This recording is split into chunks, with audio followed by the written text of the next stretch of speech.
opening remarks session where we're going to learn more about what New York University is doing in the region, as well as what ATIC, Advanced Technology Investment Company in Abu Dhabi, is doing to stimulate research and semiconductor industry in the region.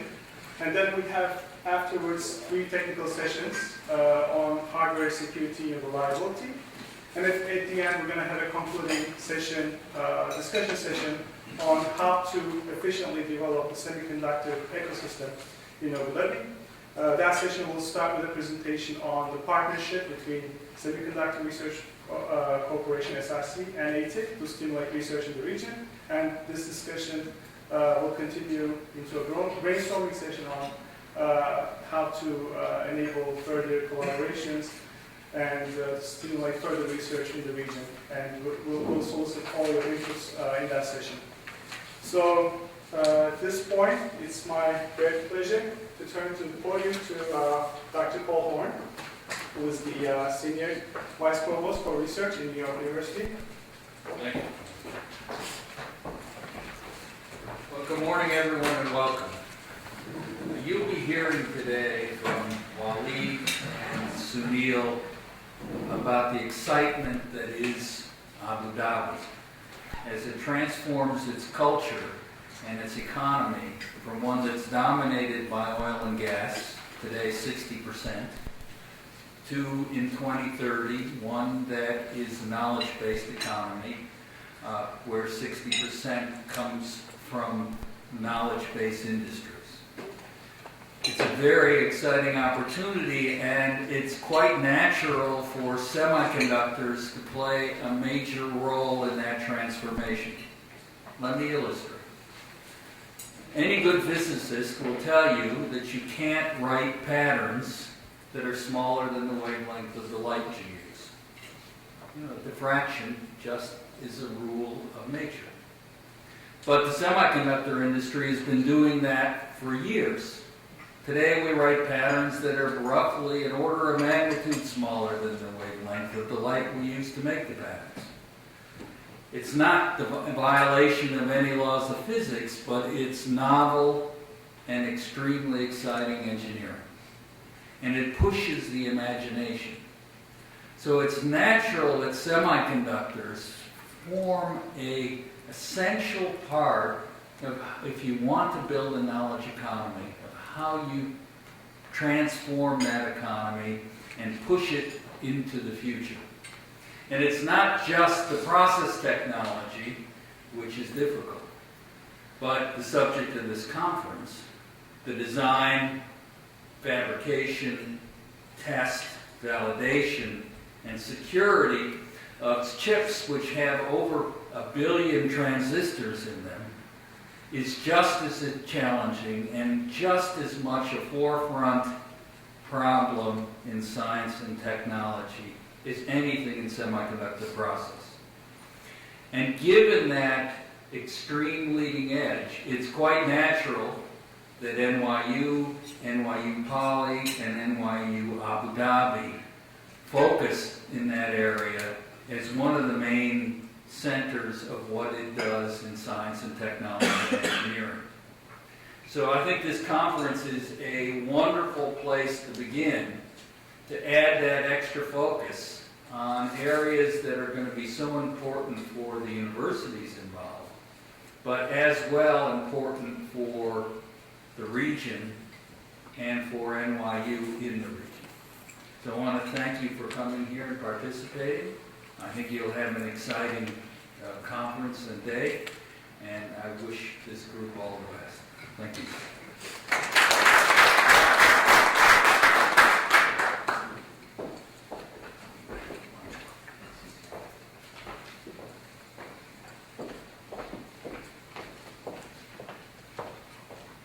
So our next speaker is Professor Sunil Kumar, Dean of Engineering in New York University in Abu Dhabi. He is currently in Abu Dhabi, and he's calling in through Skype to give his talk. So Sunil, can you hear us? Yes, I can. I trust you can hear me too. Yes, we can. Good morning, everyone. On behalf of NYU Abu Dhabi welcome you to the workshop on Do You Trust Your Chip? And I thank you for taking the time from your busy schedule to present your research and participate in this conference. I apologize that I could not be in New York to welcome you in person, and that we had to use this unorthodox way to extend my greetings to you. It is unfortunate that I cannot see you. The camera is only one way, but I trust the system will work as desired. I do not want to take too much time away from the main purpose of the conference, but with your indulgence, just like to spend a few moments to tell you about what we have done at Abu Dhabi. I have just one slide that summarizes our aspirations in the engineering division. We are very excited about the engineering program that we are developing in Abu Dhabi. There are two parts of the engineering division's mission. The first is to create technological leaders for the modern, technologically advanced, competitive global society, for which we have created a broad undergraduate curriculum that is not confined by traditional disciplinary silos. In terms of abilities, we want to build a T-shaped engineer, one who has the breadth to address the multidisciplinary needs of today's issues in a very integrated manner, but still have the depth in a specific focus area where he or she can make significant technical contributions.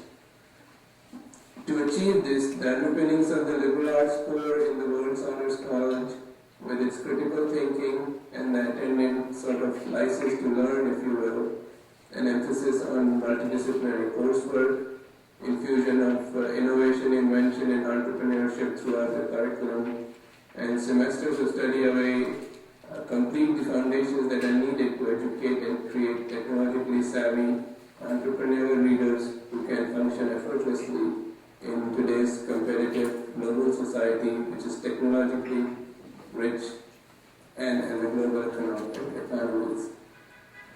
The second aspect of our mission, which is quite related to this conference, is to conduct research that advances the state of art in focused areas and supports the vision of Abu Dhabi.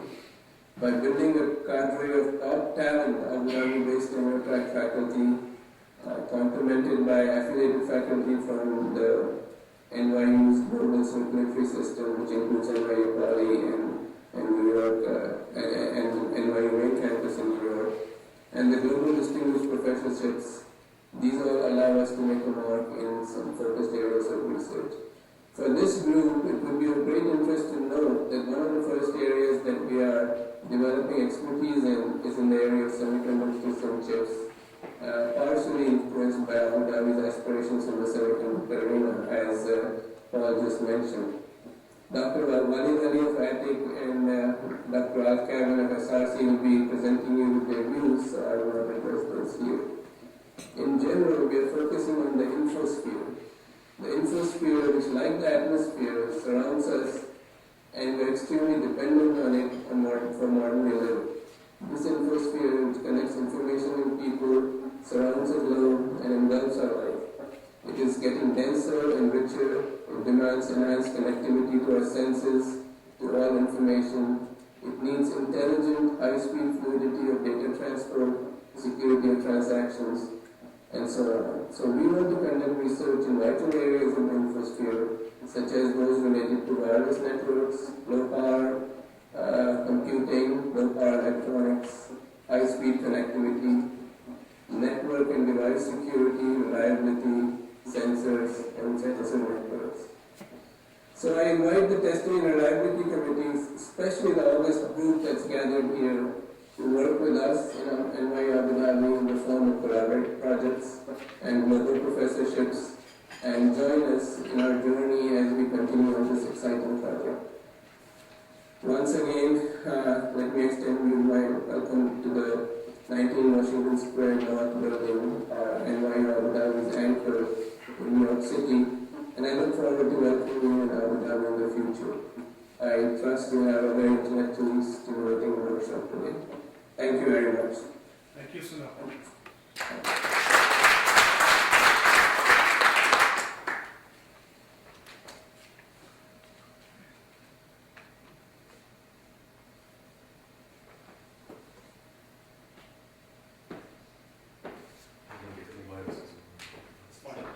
Question.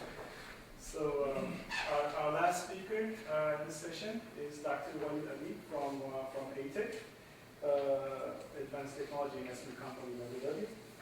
Dr. Walid is responsible for initiating the global R&D ecosystem, which is centered in Abu Dhabi, while also partnering with industrial leaders in manufacturing, equipment, foundries, and fabless companies.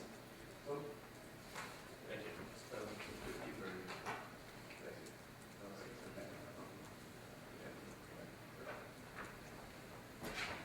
Good morning, everyone. So I'm actually going to hijack the conference a little bit. I'm not going to talk about any CPP or CMP or NDFM. I'm not going to talk about any cross technology either, but I'm going to bore you for the coming 10 minutes with what we think we should be doing in Abu Dhabi. I would really welcome a more of an interactive session, so please challenge back what you hear. If we end up with few questions, I think it's far better than a lot of contents. I just defended myself putting a lot of slides there, but we can just discard it and carry on. So feel free to stop me at any point of time, and let's make it interactive as much as possible.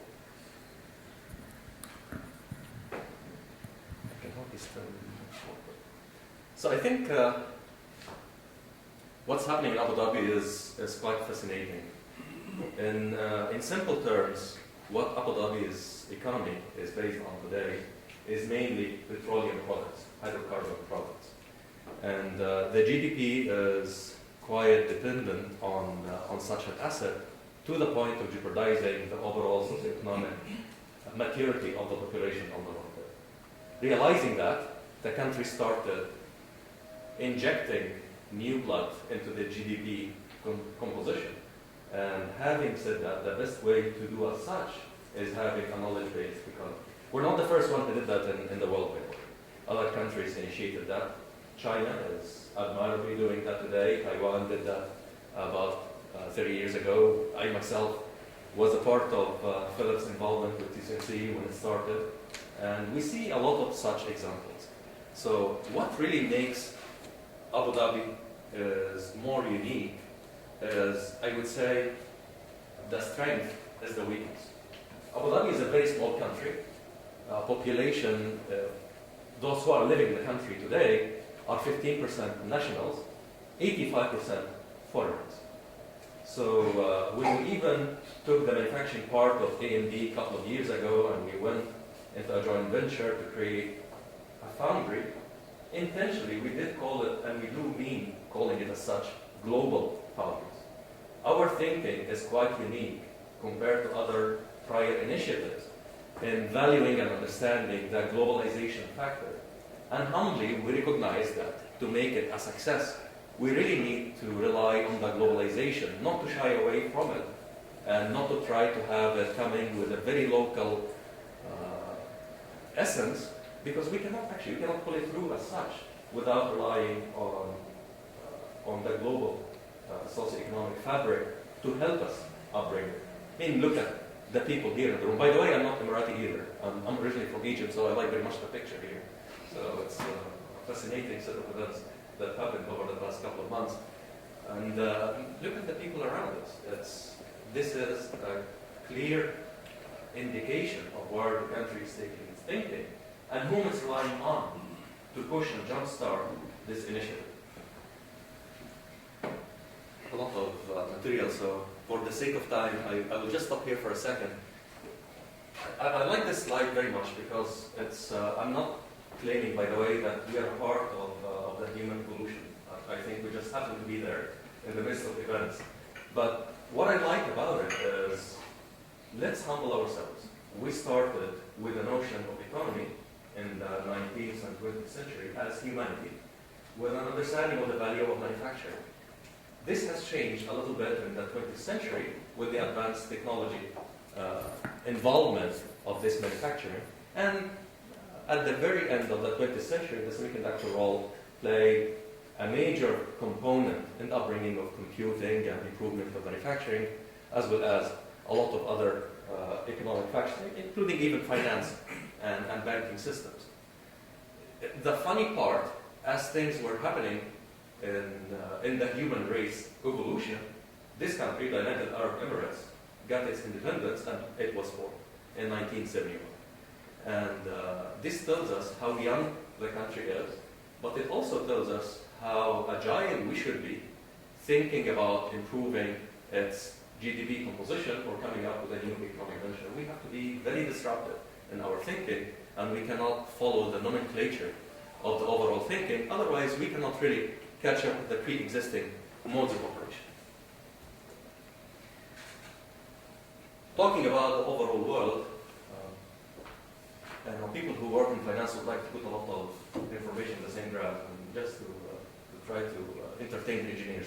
The graph is very simple. The horizontal axis is the percentage of spending of any country in R&D out of their GDP, while the vertical axis is the indication of the number of engineers happen to exist in that population. We're talking about engineers, but let's be loose in our definition. These numbers are only for engineers, but you can extend that, extrapolate it to scientists and physicists, but let's entertain the discussion for engineers. And no offense meant to any non-engineer between us. And the size of the bulb is an indication of the amount of dollars being spent. The takeaway of this graph is big countries are spending a lot of their GDP on the R&D. Other countries are spending proportionally same percentage, but much less because the size of the economy is much smaller. And there are other countries that are hardly existing on the chart. And this is actually where the United Arab Emirates, or Abu Dhabi is the capital of the United Arab Emirates. That's where the United Arab Emirates is today. In other words, we spend almost zilch out of the GDP that is heavily influenced by the hydrocarbon products on the R&D, and this is changing. We look around us and we find very interesting examples that we studied to the core. We humbly understand what happened in Taiwan, and it's a great example that we should be learning of. Same thing with Israel, and we picked an example to show here where Singapore was and where Singapore is today. The takeaway, the simple takeaway that I would actually highlight to the leaders of the United Arab Emirates whenever I show this graph is to do a decent R&D program within 10 to 20 years. The key word is tenacity. It is not a one-time shot. It is not one venture. It has to be focused, and it has actually to be persistent, because guess what? It should come in iterations. We should correct ourselves, and we should allow the system to self-correct itself. Otherwise, it doesn't go anywhere. This concept actually is not foreign to any of the sciences. I mean, for engineering, feedback, and self-correcting chaotic system is also applied in economics, and that's why when we look at venture capitalists or equity funding, it's always provided in installments to fulfill certain milestones and phases of production. And this is also our plan. I kept on talking a lot about our plan, so what is really the plan now? What are we going to be doing? I mentioned very briefly what ATIC did. ATIC is an Advanced Technology Investment Company, abbreviation ATIC, and we are a totally owned government company. We are the major shareholder of Global Foundries, the third or fourth biggest foundry in the world. So most likely, whenever you have any electronic component with a chance of 30%, we do exist in these devices. So if you have an older Apple phone, it's Infineon, it has our radios. If you have a computer that has AMD, that's also our core, and we manufacture that. If you have graphics out of ATI, most likely it's also coming from there. So we do exist in a lot of products. But this is the already done investment with the manufacturer. What about the R&D? How is this relating to the R&D that we'd like to be doing in Abu Dhabi? The R&D for Global Foundries is very unique to enable them to be one of, if not the most advanced foundry in the world. But what we'd like to be doing in Abu Dhabi is actually what we call the double bottom line. In any financial equation, the bottom line is pluses and minuses, and we'd like to always be positive to make a profit. The way we see actually our value is what we call the double combine. So we'd like to achieve financial gain on the long term. That's why we're a very patient investor. But we'd also like to achieve socioeconomic impact. We'd like to bring in smart people from all over the world to be our fuel for the next phase in the future. As I said, 85%, I'm going to show the graph if we have time at the end. We'd like these people, all of you guys hopefully, one day to be a part of this construction. We'd like to lead key R&D programs in Abu Dhabi that will take us into the future while also affecting the socioeconomic fabric. So what happened actually, we started thinking the best path to go. We looked at research institutes, and each one of them has their own flavor, whether it's INET with applied research, or whether it's CNSE with advanced development, or whether it's Trump-Mofer or KSIA or LITI. And we do have partnership with many of these. We looked also at major industrial players that are not only in the foundry, but in the IP business and the EDA business, and also do a lot of support in the fabless and in the IDM spaces. And we are partnering with almost all of the biggest accounts there. And we're also partnering with, that's why I'm here, with many of the key academic institutions in the world, including NYU and MIT and Berkeley and others, and Georgia Tech. To establish that, we're relying on a number of advisors, both from the local universities, and you can see the picture of Sunil. Sorry, Sunil, I don't know if you can see us or not, but I don't think there's a camera. And you see also Paul Horn's picture. We've been working with Paul for quite some time, relying on his industrial and academic experience. So this gives you a flavor of what we're actually trying to do. We're combining what's happening in the advanced technology in the industry with the academia, global academia, to reflect on the local academic institution. And this is simply what APEC is all about. We are relying on the global world to impact the local socioeconomic fabric. Hopefully we'll produce revenue in the short term, but if it doesn't, we're a very patient investor. We're very different than many other key investors here in New York. Our time span is not annual and it is not quarterly based. We definitely maintain financial discipline with our prior investments with Global Foundries and others. But when we start looking at R&D, we come with a different flavor. I think I should start speeding up a little bit. And this is simply what we envision the R&D Center to be composed of. We rely on what's happening around us in the world, both in industry and research institutions. And this is only the first phase, by the way, of the first key players coming into the picture in Abu Dhabi. NYU is a major component of it. And the model of NYU is one of the many models that we're allowing different universities to follow. But what we like a lot about NYU is its ability to attract and retain non-Emiratis to contribute to the R&D program, while also maintaining their lifestyle and their own pre-existing careers, which I think is a fundamental challenge. Other institutions decided to go the complete opposite of that direction, but again, we maintain a lot of flexibility, and we believe this is a very vital model that should be able to attract a lot of good talents into this program.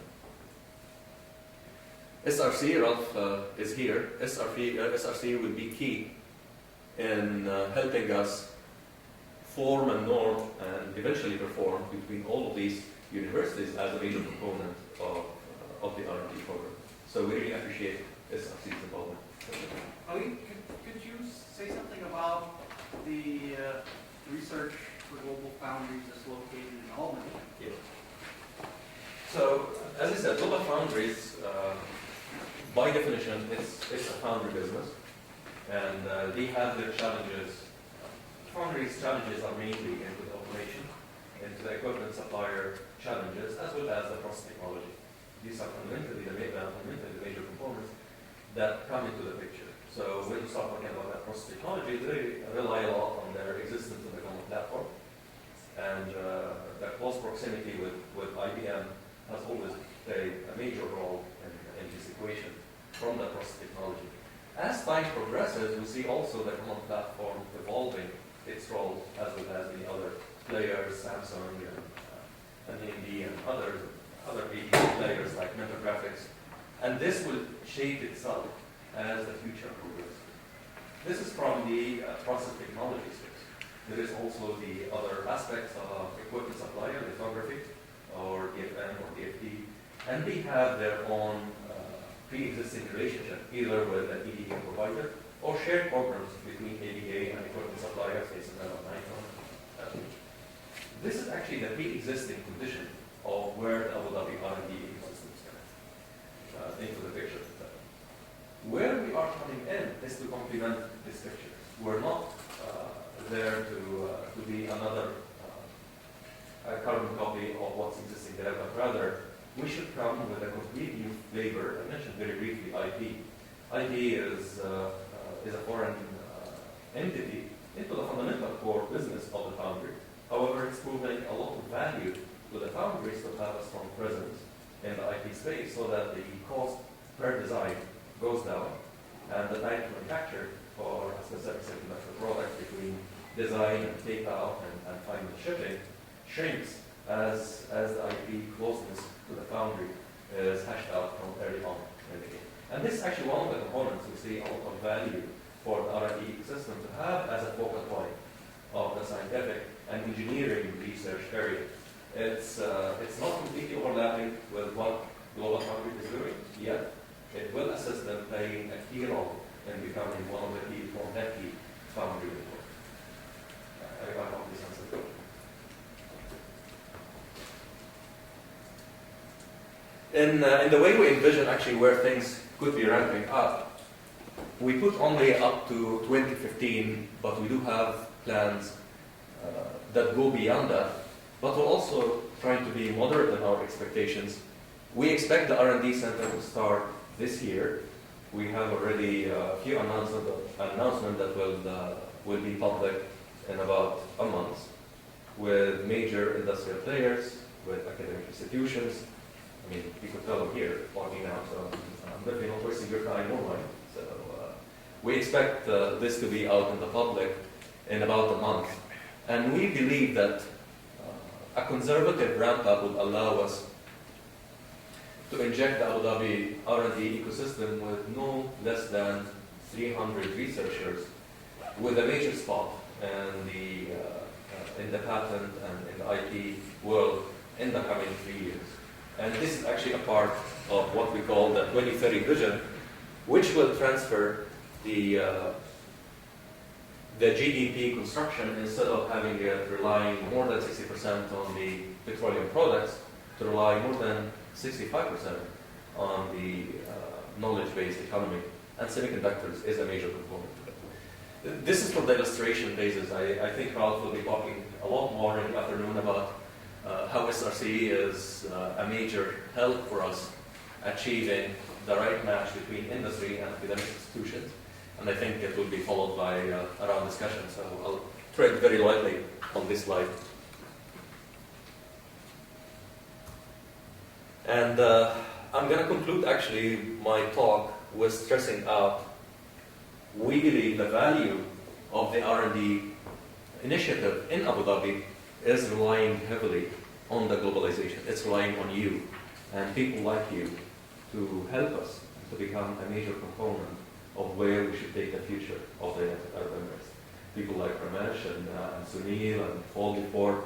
I really enjoyed spending time with you in Abu Dhabi, and I won't take it that you're here summertime and this holiday. You have to go there and get used to it. But I'm really grateful to having you as a partner in Abu Dhabi, and we believe actually the future should come up with even better outcome for all the institutions involved in this group.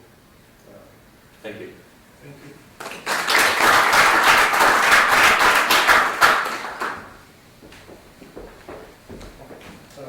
We're ahead of schedule. If you got questions, we have time for questions. Or you could basically hold on to your questions until the afternoon session, where we're going to talk about these things in more detail. So let's do it that way. Let's take a 5-6 minute break before the next session, and 10 o'clock we'll start the first technical session. Thank you.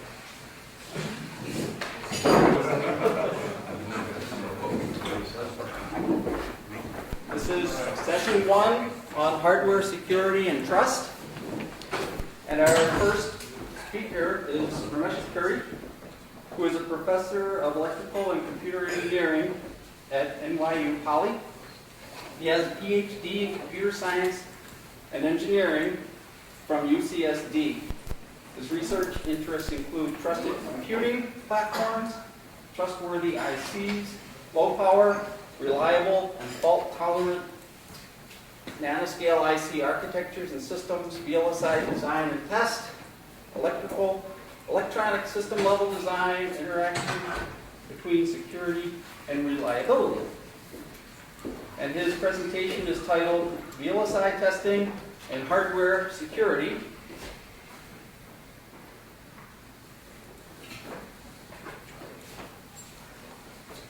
Please welcome Matt. Thanks, Brian. Thank you very much.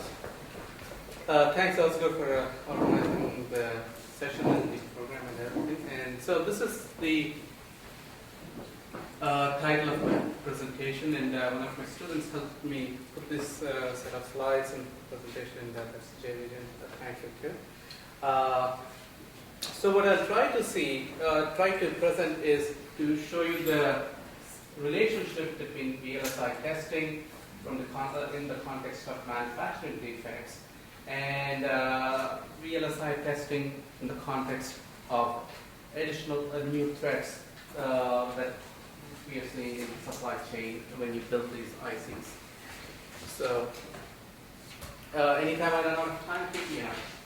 And if you have questions, stop me, because I learned from I have 17 slides, so I don't think I'll answer them. So if you see the numbers and you expect them to stop soon, they won't. Anyway, so the very big picture is this. Most of you are experts in testing. Sometimes I pretend to be, but I'm not. So on the left-hand side, you have some terminology that is related to testing, right? You have fault models based on the kinds of defects you see in the fabrication process, in the ICs, and so on. Then once you see faults, you create the fault models and come up with methods to detect these faults during testing, so that you get a high yield. And then these algorithms for detection are then are made more efficient, and so that they get scaled to millions of transistors on chip. And so that's what we have seen in traditional testing. And then you repeat this as in when you encounter a new process node, you find new failure modes, you come up with new fault models, and then this goes around. So, but the key point here is the fault models. Once you know about them, you target them and you improve your techniques to make sure that you cover all of these fault models, whatever they are. They could be static faults, they could be bridging faults, crosstalk faults, and so on. So these are quite static; they are not dynamic in that sense. And then the metric or the measure for evaluation of how good the algorithms are is what they use, metric for fault coverage. Because once you have a design based on these fault models, you can explicitly find out the number of faults that you can have in the design. It's a fixed number. And so your fault coverage makes sense because you have this fixed number of potential faults that you can have in your design, and then you have these number of faults that you have to target. And then if you can potentially target all of those using your test patterns and so on, efficient application of test patterns, collection of the results, and analysis, then you're good. So fault coverage is a fixed number. People, as you go to conferences or wherever, if you talk about 99%, 98%, so it's a very, something that you can conceive, easily comprehend. Now let's look at the right-hand side of my slide. So security is quite a different beast, but it has similarities to testing. Because here again, you are looking at defects or faults in the circuit. But the definition of these defects and faults are unlike what you see in traditional testing. Here, these defects and tests are not introduced during the manufacturing process by the equipment or by the process variations and so on. These are deliberately introduced by a malicious attacker, a rogue element in the supply chain, either at the design phase, or at the manufacturing phase, or in the fabrication phase, or even during the testing phase, and so on.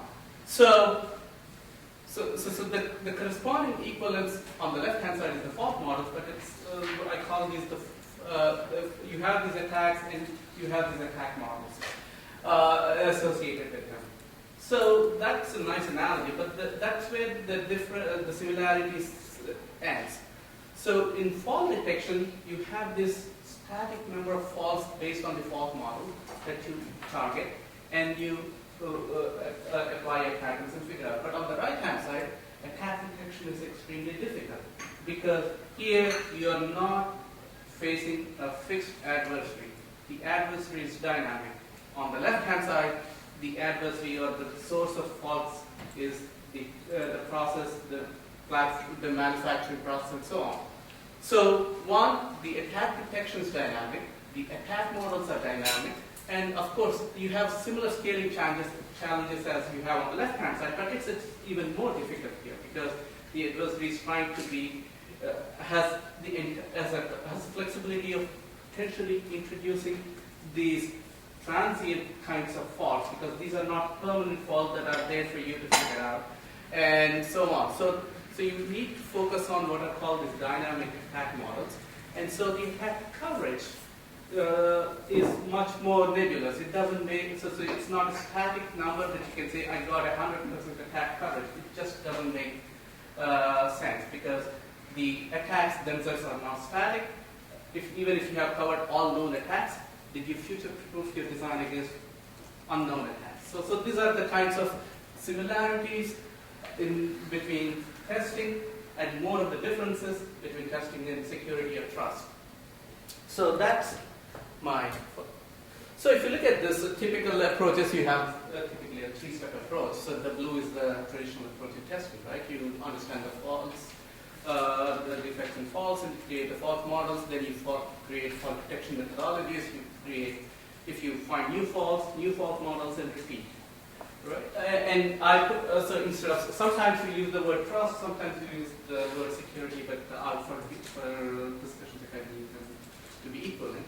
So you need to understand the attack models, develop defenses similar to your detection methodologies, and preventions is like your and defenses, detection and prevention, and then you have your updating your defenses against your new attacks and so on. So these are some of the common approaches to testing for faults and testing against attacks, or figuring out against what the attacks are. But security or trust is a much more challenging task than testing, as I might have convinced you.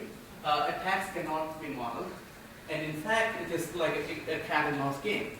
So at this point, and the last example, you actually get it tested, whatever the definition of test here is, well, that's what I focus on a little bit. It's not a static testing that we are used to in traditional VLSI. So we need to focus on it. So what we did is, about 3, 4, 5 years ago, this area was just evolving. And for us researchers, one of the first things we want to have is we'd like to have is nice models, nice benchmarks, and then we can go off on our own and come up with algorithms and show up these coverage results and so on. But that's not the case in the case of these security attacks. There have been a few attacks, one few in between, and most of these attacks were not public. It was more word of mouth that you heard about what kinds of attacks have been launched on ICs that were in the DoD supply chain and so on. But no, and people were talking about the kinds of attacks you could see so that you could go home and play with these and come up with better techniques. So what we wanted to do was understand an attacker's perspective in this context. For example, capabilities of an attacker. What are the interesting targets for an attacker in a chip? And how can she or he launch these attacks? So you see you see the analogy to the testing where you identify the fault, what are the sources of the failures, and then the faults, and then you model them and you find out which are more important and so on. So what we did was we wanted to collect and understand the attacker's capabilities of what would an attacker do. So we organized what's called this as an embedded systems challenge, and at the end I'll quickly summarize why this is an interesting way of doing things. It's not just as a competition, but it's something more. So the goal of this first challenge that we organized in 2008 was to compile, understand what would an attacker do. So we just put out a platform, and then we asked people to launch, compromise the system.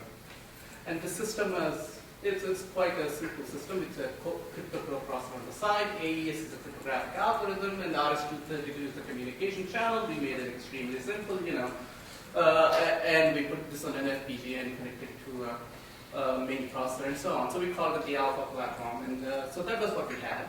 And we gave a very simple objective to the objective for the attacker was to leak the secret key or bypass the whole crypto processing and leak the plain text, because you're trying to here encrypt some secrets, and you can get the secrets two ways.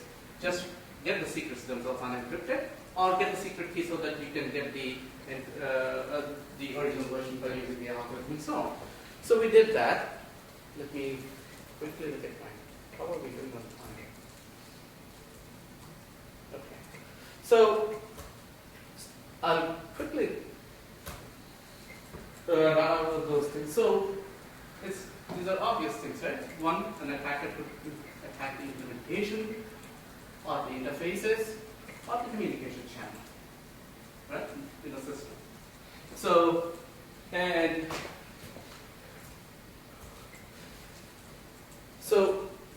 then the next part of the, once you launch an attack, what does an attacker do? And the other question is, how does this attack get triggered, right? You need to trigger the attack if it is something that the attacker wants to make. So, for example, one of the things that the Trojan does, and one of these benchmarks that we collected by one of the attackers, was to use to do some code communication on top of this RS-232 regular communication. For example, let me see if I can do this. See, this is a regular RS-232 protocol, and somebody essentially looked at this pulse, one of these pulses, and within that, they created their own sub-protocol, and they had a receiver that was able to process this at a faster rate. So they were transmitting the secret keys using this sub-protocol at a much different word rate. So that was a covert communication embedded in the main communication channel. So that was one type of attack. Then another type of attack was they were using an alternate RF transmission channel, and they created a separate receiver. So as and when the keys were being, whatever were the keys on the platform, they were being transmitted, and they built a separate transmitter. And I'll talk a little bit about the expertise of these attackers themselves. By the way, so transmit secret keys as an alternate side channel.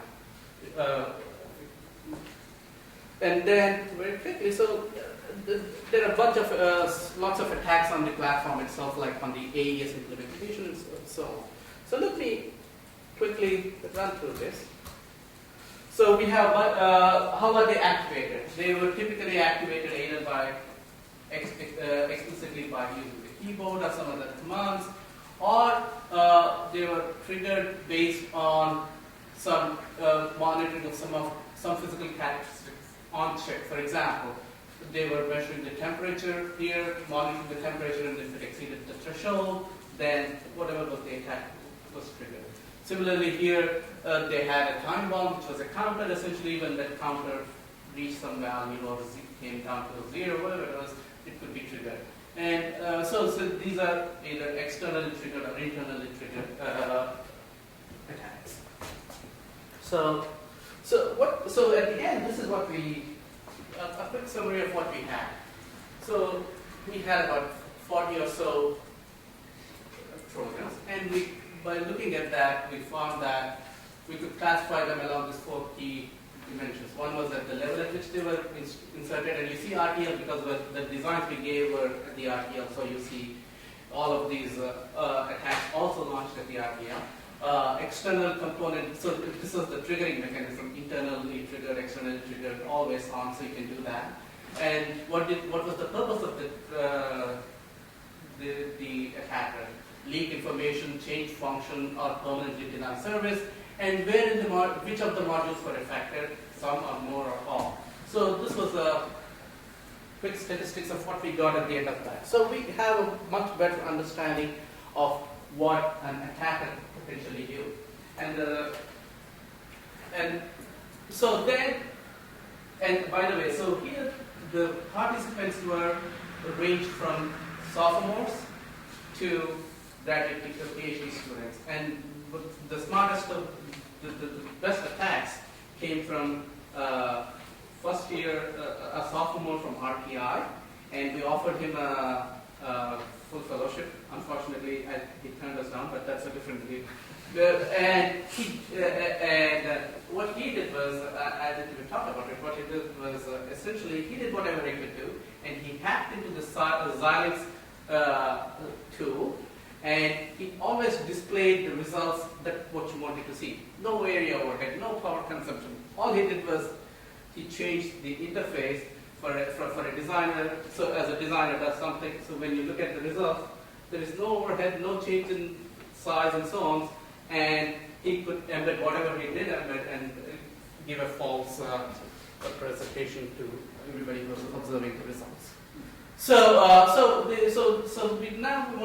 now that we have the attacker's capabilities a little bit, understood the attacker's capabilities, we wanted to find out the defenses that could be provided. And so, so these are some of the interesting things that we wanted to consider. Let me quickly. And the goal was to study defenses and hardware trojans in context. So here, what we had is a similar platform. All we changed, we made it even simpler. As you see, as we went from one year to the next, we were making the target simpler and simpler so that we could understand some of these things much better. And here we had a much simpler crypto algorithm, and we wanted to see what the defender's motives were, attackers' motives, and so on, and we called it the beta platform. So let me see my time. I have 5 more minutes? Good. So some of these things are quite. So what is the frame of mind of a defender? He knows what attacks have been launched, right? So, again, from a testing perspective, you target known tests and develop your known fault models or faults and target tests against them. And that's a starting point for a knee attacker. He wants to make a defender. He wants to make sure that he covers all known attacks, right? So things like, and he can assume that the Trojans can attack the implementation, the channel, and this and that. Then he also knows that these Trojans have to be triggered, and these Trojans have specific functionalities, and so on. So these are some of the baseline assumptions we think that the attacker, the defenders make. So what happened? So now the quality, the level of these defenders has gone to those who actually do work in this area, because now they have to focus on coming up with defenses, understand the tools, and so the level of so these participants are mostly PhD students from various universities who were working in this area. So one of the techniques was, a popular technique was to embed a ring oscillator into these designs and use this ring oscillator variations in the ring oscillators to see if there was any changes made to the design. So they were trying the ring oscillator changes to potential changes made to the design. And there are several issues that are associated with that. You can figure out, is it due to process variation or something else? So I won't even go into those details, but so how is the Trojan detection method? And the other thing that typically they have done, one of the attack defenses was to scramble the inputs, then the attacker doesn't have the direct relationship with the inputs that he faces and the inputs that are present.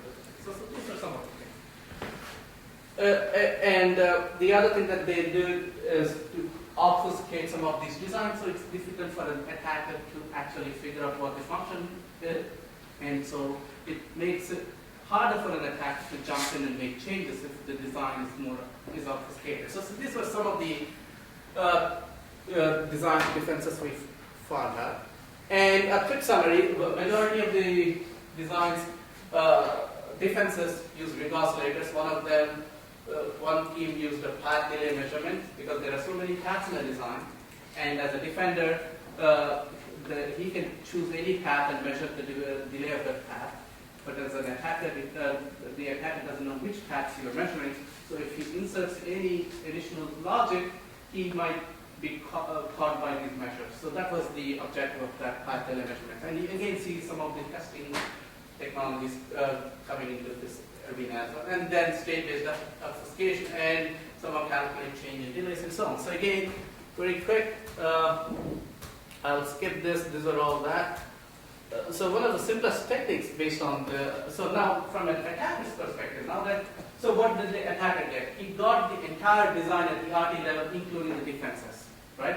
This is a hardened design. He gets to look at it. So that's the, so you're dealing with a very difficult threat model where the attacker knows everything about your design. It's very difficult. And the simplest thing he can do is bypass all of this stuff, right? And there are many more techniques like that. So very quick summary of this is out of these 6 teams, each team participated first as a defender. They reinforced the design and provided to the common pool, and everybody attacked the key of this design by inserting. And then I think it is the red team, team number 2 that won, and the green team was, in fact, if you count it, so if you look at the column, this is the, you win if your defenses succeed in detecting the attack, and the attacker loses. And along the row, the attackers win if they have succeeded in bypassing the defense, and they lose if they have been caught. So if you look at, so you aggregate all of this, and one of them is a winner, and the other is a couple of those things. So that's the kind of evaluation you see. And again, let me re-emphasize that this is not what you do in testing. In testing, what we do, I develop a technique, I run this on all these fault models and inject faults and so on. So I can develop an algorithm and evaluate the effectiveness of this testing algorithm. Here, it's not the case. In security, the key difference is you need to do, I think I'll skip the rest of the talk, but I'll come to this conclusion. Yeah.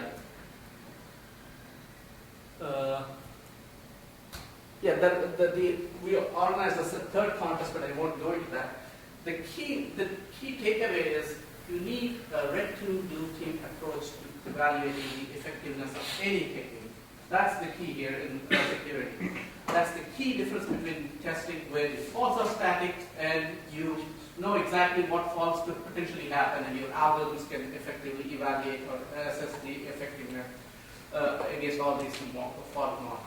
Here, if you think you know the attacker already is one step ahead of you, right? So you have to essentially give this design, the reinforced design, this hardened design to the attacker, to put it up and may have an incentive for the red team to attack the design and see how well they did. And then iterate. And ultimately, there is so if you see what's happening here, there is no 100% coverage. Although you have covered most of the known attacks and potentially succeeded in detecting some of these unknown future attacks, there's always this nagging feeling when you're in bed at the end of the night that your chip might be compromised. Could have these time bombs could have still, you might not have eradicated all of these things. So that's the scope and magnitude of this problem.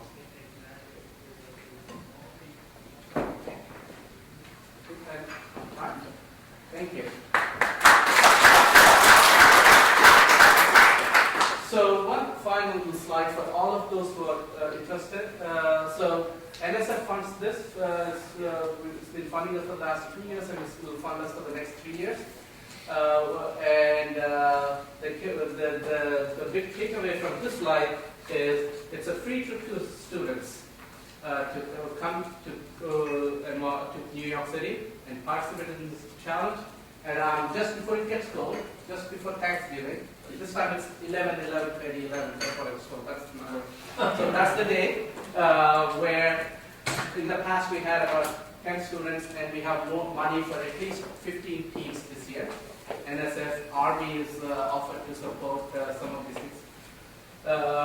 And so on. So if you have students who are interested in getting into the best ways to break into these designs, and then you'll understand and see what the difficulty is.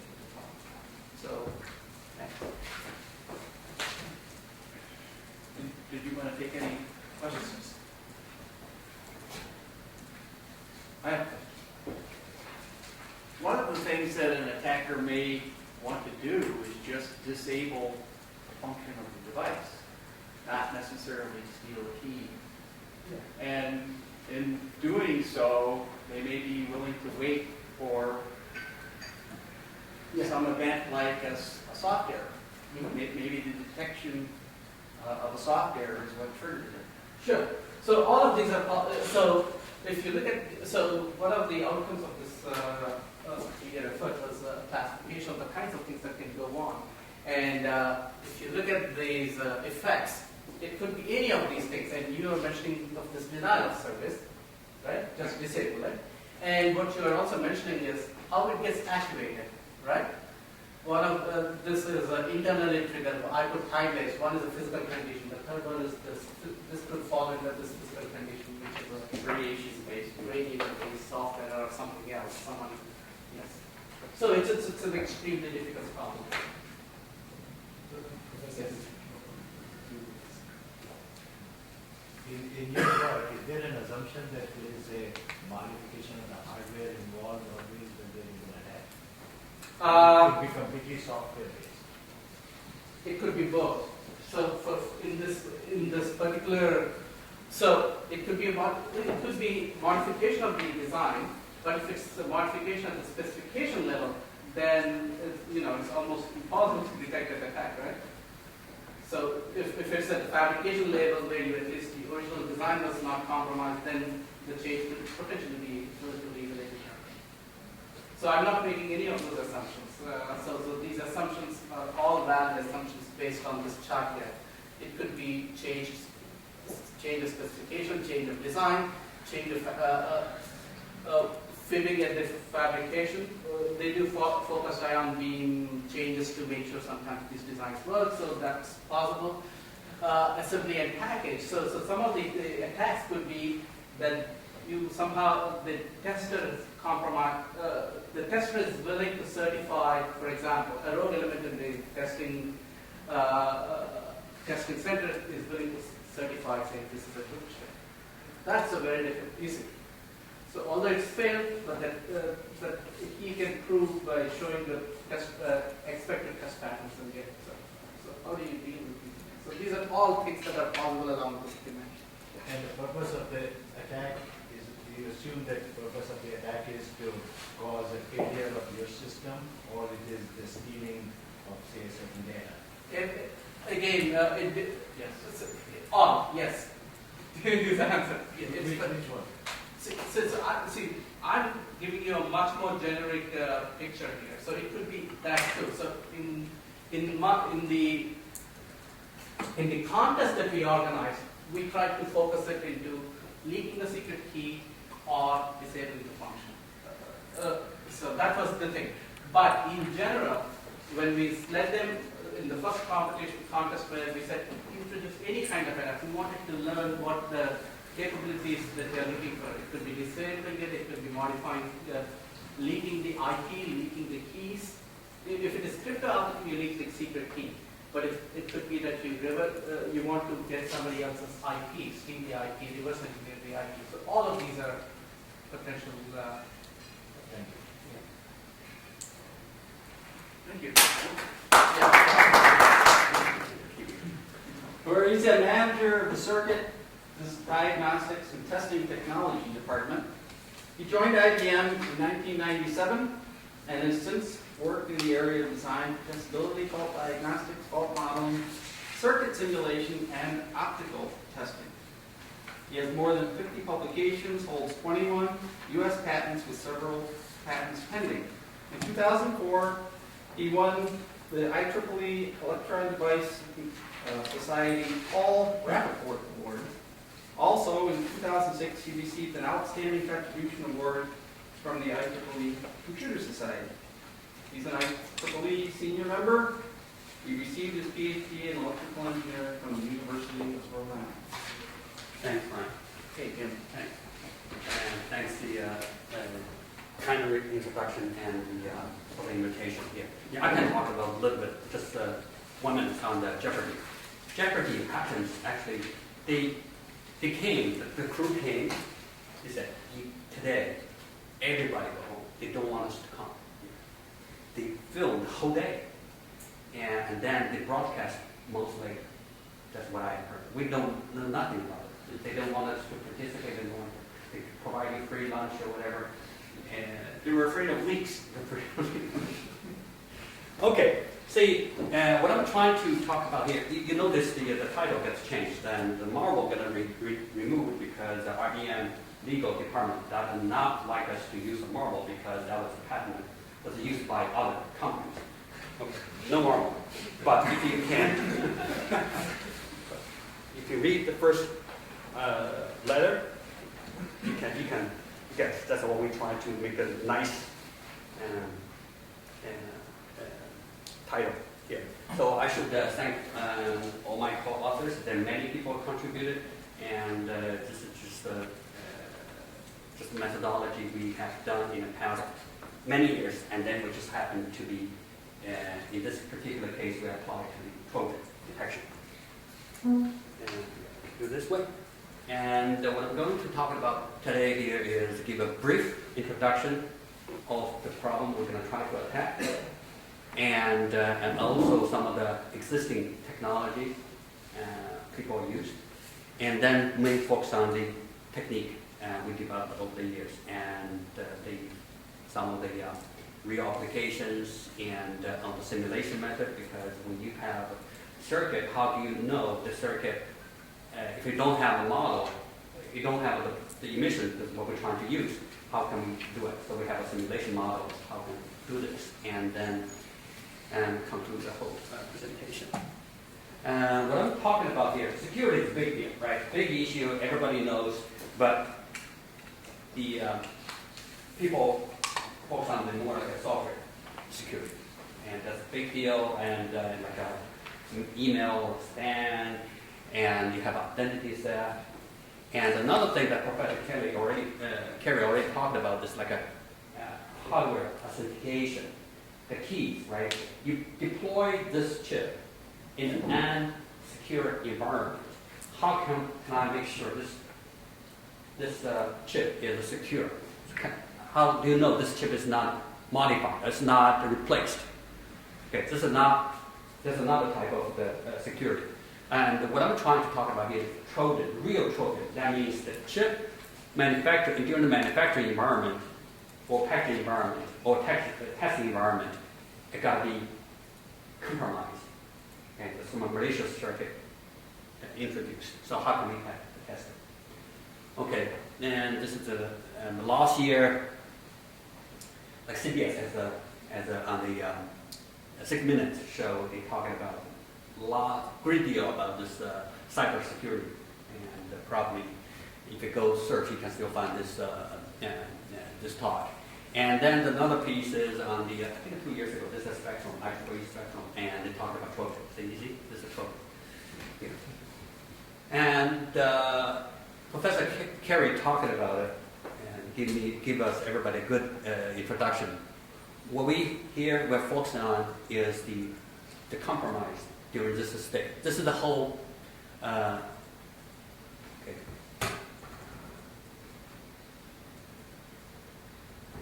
Doesn't work. Oh, It's been tempered. okay. Right. So we're assuming we have all the design, but then you ship the overseas or somewhere and secure foundry, and they make the chip and they compromise it. Put an additional circuit, they remove the circuit, whatever, and then we just don't know. And then got a chip back, and they do the testing and packaging. As Professor Carey said, that can be also compromised. But what I'm trying to say here, we compromise during the process. And how can we test it, right? To make sure this one we can detect this malicious circuit. So again, traditional test has a limitation because it's model-based technique, right? You have a structure test method, you have functional-based test. So they all based on the model, right? And if people add a circuit, how do we know? Usually, you do not know the circuit, right? Therefore, you cannot create a model for them. So therefore, you cannot create the pattern for them. So therefore, there's no, you just cannot test it, right? Although you reach 100% full coverage, but it doesn't mean anything. So that's what I said, the electrical testing has some limitation. And on the other side, people also use the imaging-based technique to delayer the chip, to look at the added circuit, the moved circuit. However, those are the method. They are destructive, right? So when you do the analysis, the chip is destructive, right? So if give you 1,000 chips, how can you destruct? Only one of them is compromised. How do you know? You cannot do it. So that's why there's a great deal of people use a lot of analytical physical failure analysis approach, but it doesn't work very well. So it also has a lot of limitation of optical resolution and limited field of view, and also lots of data you have to analyze. So what we propose is we kind of combine both techniques, because the chip, when you do the electrical testing, you can provide a lot of patterns, right? The pattern has certain characteristics to the emission model. So we can measure the emission and then combine with electrical measurement, and we get the observation. And as I mentioned earlier, so if we do not know the emission model, how can we compare against, right? Because we don't have a golden signature. We don't have a gold chip to compare, right? If I give you 1,000 chips, I don't know which one's good, right? So what we said was we have those simulation model, and that developed in Georgetown, IBM actually official, and they can generate the emission map, and then you simulate, you measure it, and you can do compare against. I'm going to show you an example later. So this chart basically show that we can do that as well. And probably this is like a 50. Go ahead. I'm sorry, are you assuming that it gets compromised after the RTL is ready? Yes. Oh. And the IBM developed this PICA, called picosecond imaging circuit analysis tool, in 1995, and it's got commercialized by Schlumberger, and later on many companies had this tool. So it has two modes. It can measure the chip with a static mode. You can see the whole chip. Just look at when you freeze the chip, you can pick the emission. You can also do the dynamic, meaning you can measure the timing of the chip by looking at emission emitted while the chip is running. Okay, this is the two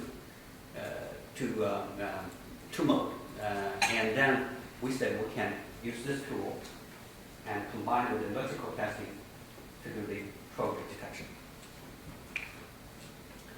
This chart tries to show is where those emissions comes from. Usually, there are two types of emission. One is when in this particular case, when the input is 0, this in fact is in a leakage mode. Is the in a mode that it can emit light emission. So when you probably did not don't notice, but any chip emit near infrared emission from backside from the device, right?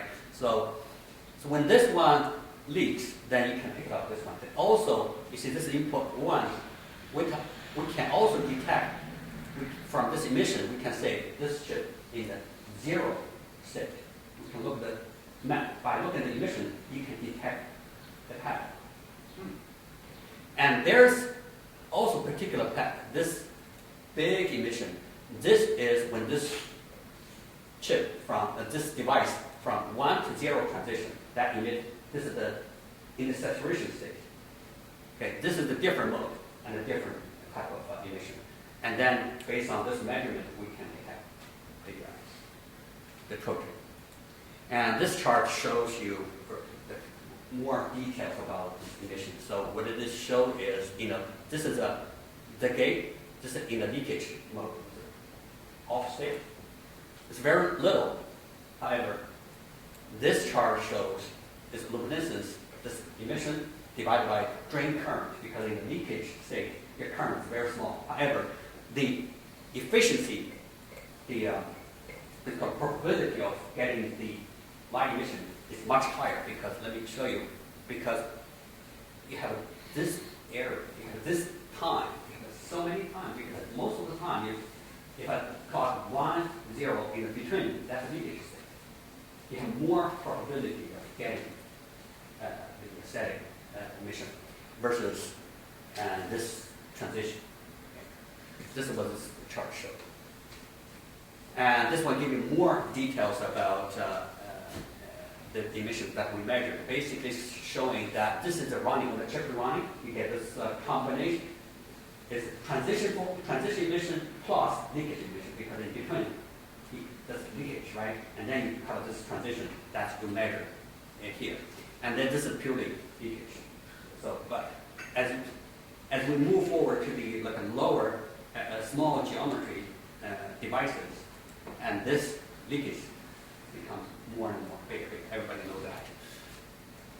Okay, so as you know, this is leakage light, and depend on those increases when channel gets shrinking, VT gets lower, and temperature goes higher, and also VDS increases.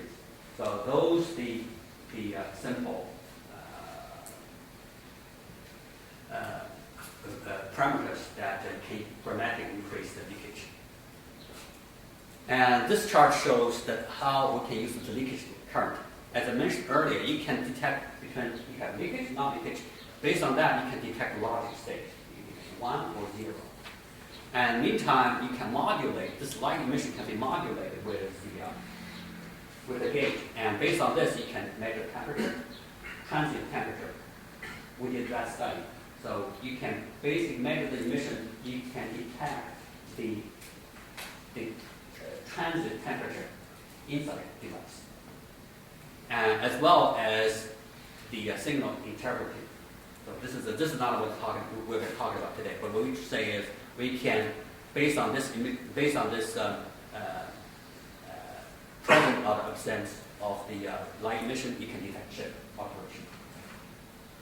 I'll show you. This is an example of the paradigm, as I mentioned earlier. That's a simulation model. This is the IBM, not the latest, but it's a P6 chip. This is the only one core. It can simulate based on the GS2. It can produce leakage map. This is the map that was simulated. So the tool was not designed just for leakage map. It produced, made this tool for the purpose of to see the designed for yield and circuit limited design because there's so many regions like a dense area. Based on this, you can project the yield and to see the factor of the, for example, here to give you the factor of whatever the gauge spacing statistics. Based on that, you can predict potential problem. And however, this paramap tool can also generate leakage map that we're going to use to do the comparison. And as I mentioned earlier, that we said we can generate, based on that tool capability, we can apply different test patterns to generate the tool. To apply this simulation tool, you can generate a different mission map. And then we measure it with this comparison. Okay.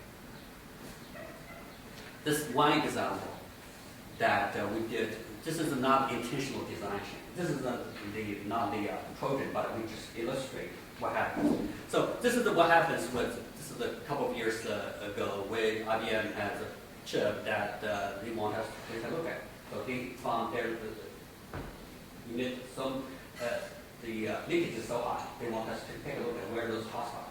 So we just took a look at the hotspot. They said, oh, this is the area. We probably don't have to have those area. We need to fix it. So fix it. See, they remove those hotspots, and then this is the area that they made the changes. This is just try to illustrate that this method can be used to detect changes. Of course, here is intentional changes, right? But we say, hey, this one can be used for Trojan detection. This is another comparison. This is my measurement on one design. This is the paramap simulation on a different version, a different bit. You see the obvious changes here between here and here. Are these leakage maps for a single pattern or single state or over several states? Okay, so set one state. One state. Boom, you simulate, you give the pattern, you know all the states in the area of the whole state. And So the equipment that picks up the light signature must be really sensitive when you do the testing, right? yeah. Does it mean that any deviation in production, you can get a different signature and falsely conclude that the chip being altered? Okay. What I'm trying to present here is, first of all, is methodology. I think you can. And this needs a lot of automation because in order to see individual devices, which is very tough to do, right? Because we're assuming they only add one gate. That's the minimum, right? They add one gate. How can you find out that gate? But the assumption is also to say, whatever you add, this gate has to be powered on. As long as you power on, I don't care about functionality.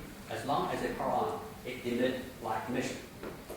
Right? In order to find that one, you have to look at the whole chip automatically, measure it, and then I'm going to show you later on, you have to do lots of post-process imaging analysis in order to compare with your simulation, right? And of course, you have golden signature, golden chip is better, much easier to compare. You can do a lot of comparison, this is kind of also challenging because in order to do the gate level leakage, you have to look individual gate condition, right? Which consume a lot of computation power. Right? In a production, yes, the people already is doing that. And just like look at wafer level, you can do it, but it just takes very long. But each shot, each measurement, 20 seconds, that's easy. However, you need many measurements in order to see individual area. If I look at just the whole chip, let me tell you that this one, not this. Okay, this one. This probably take 20 images, stitch them together. It's not just one shot. You cannot take one. You can take one, but it does not give you enough resolution. Continue. Does that answer your question? Okay, this is another way of doing the comparison, combined electrical and emission. You see here, this is one IBM chip with one when the chip is running. This one, the chip is not running. You take the measurement, apply the pattern while it's running, and then change the pattern again. You do comparison, but you see only this transistor that responding to the clock. So the number one, here is a change in the pattern. So this one is scan. Scan 1111 pattern. So we scan. This one scan 00 pattern. Right? You change the pattern. And then you do the subtraction, you see, you can see the even different p-fed, m-fed, and which one corresponds to which one. Okay. This is Z chip, that's IBM. We change different frequencies. We want one frequency, take the emission, we change another frequency emission, we subtract them and see which area that's corresponding to the frequency. That's the, you see, this is a, okay. And this is another situation that this is supposed to be a movie. You can generate, while the chip is running, you can see the movie, but I did not include the movie. However, what I'm trying to show here is, you take this movie, this one has a lot of emission information. This is the emission you measure, but you do the post-processing by doing the FFT. You pick up a particular frequency, and use that frequency, you go back to do the post-process and see which gate that's corresponding to that particular frequency. As Paul Horn mentioned, that the emission, that the resolution were limited, right? You just cannot see the transistor, 20 nanometer transistor. There's no way you can see it. You're limited by the physics, no matter what. The best way we can see probably now is 100 or 200 nanometers. There's no way you can see it. Right? However, we can play this game process. The same thing with the litho. By doing the post-process, I change the pattern, turn on this transistor, turn off the other transistor, and then you can see more stuff. Therefore, we can enhance the detectability of the Trojan. Okay? And of course, challenges, right? The many challenges, as I mentioned, that the optical resolution is a big deal, and also the sensitivity of the detector is also a big deal, because the detector, right, the current detector does not work very well in terms of detecting the light emission from 1 volt below.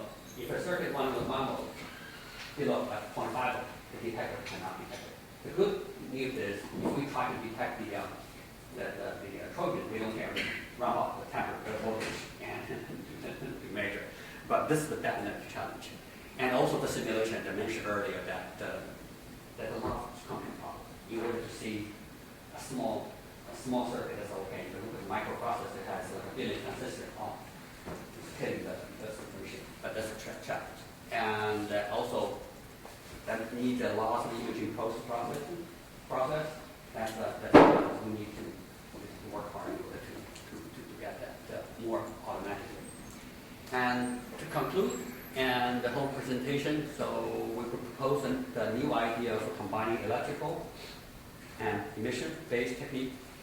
And by combining them, and in addition to the simulation power, simulation tools, Paramap, and we can get a great deal of the information inside the chip, and therefore we can detect the Trojans from the chip. And post-processing also will greatly enhance the gate observation technique. Okay, thank you very much.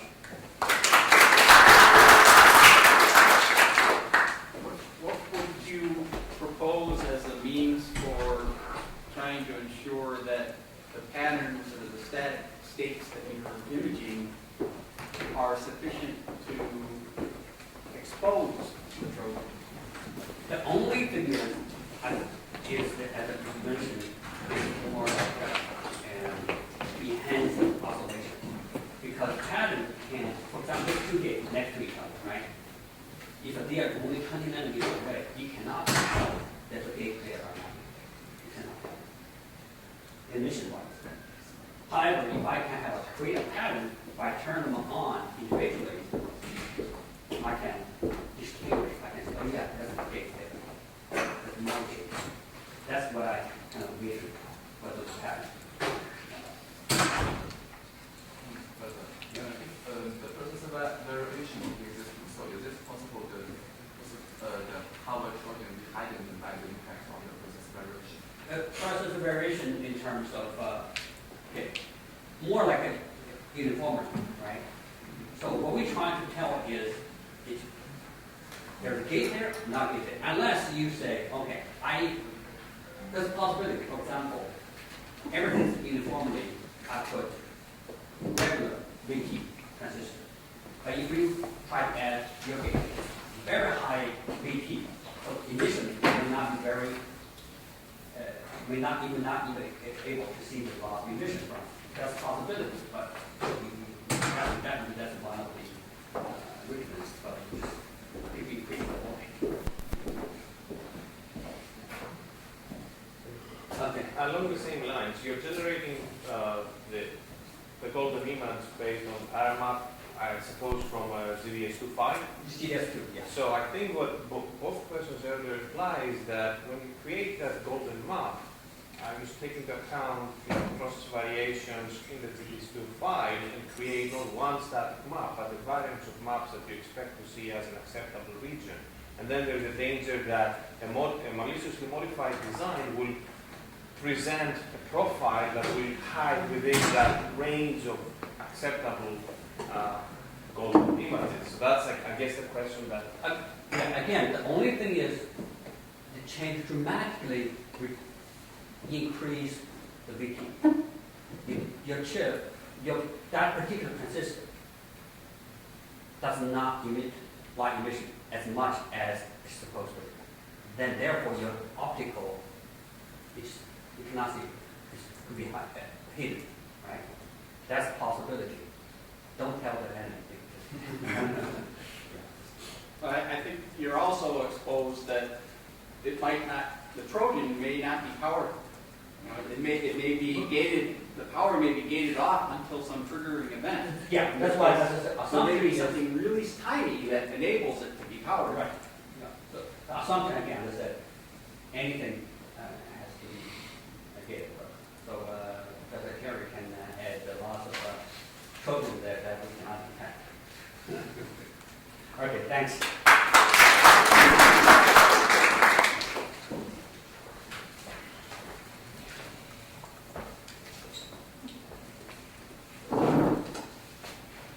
Our next speaker, Mohammed Faranipour, is currently an associate professor of ECE at the University of Connecticut.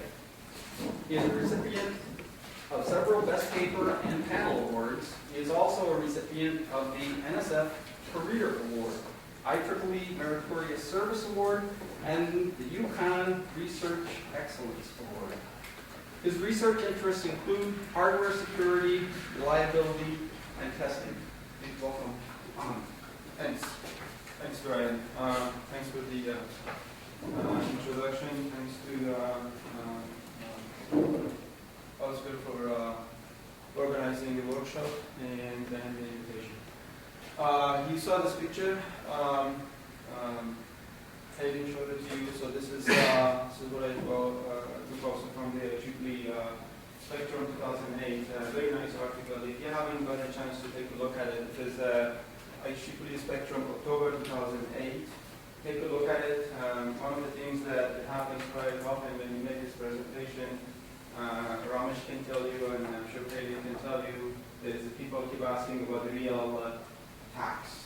So hopefully that will answer some of your questions. I don't really answer that many because there are countries involved and number of researchers, so I'd rather not to get into the name of the countries and all that. So, but you read that article again.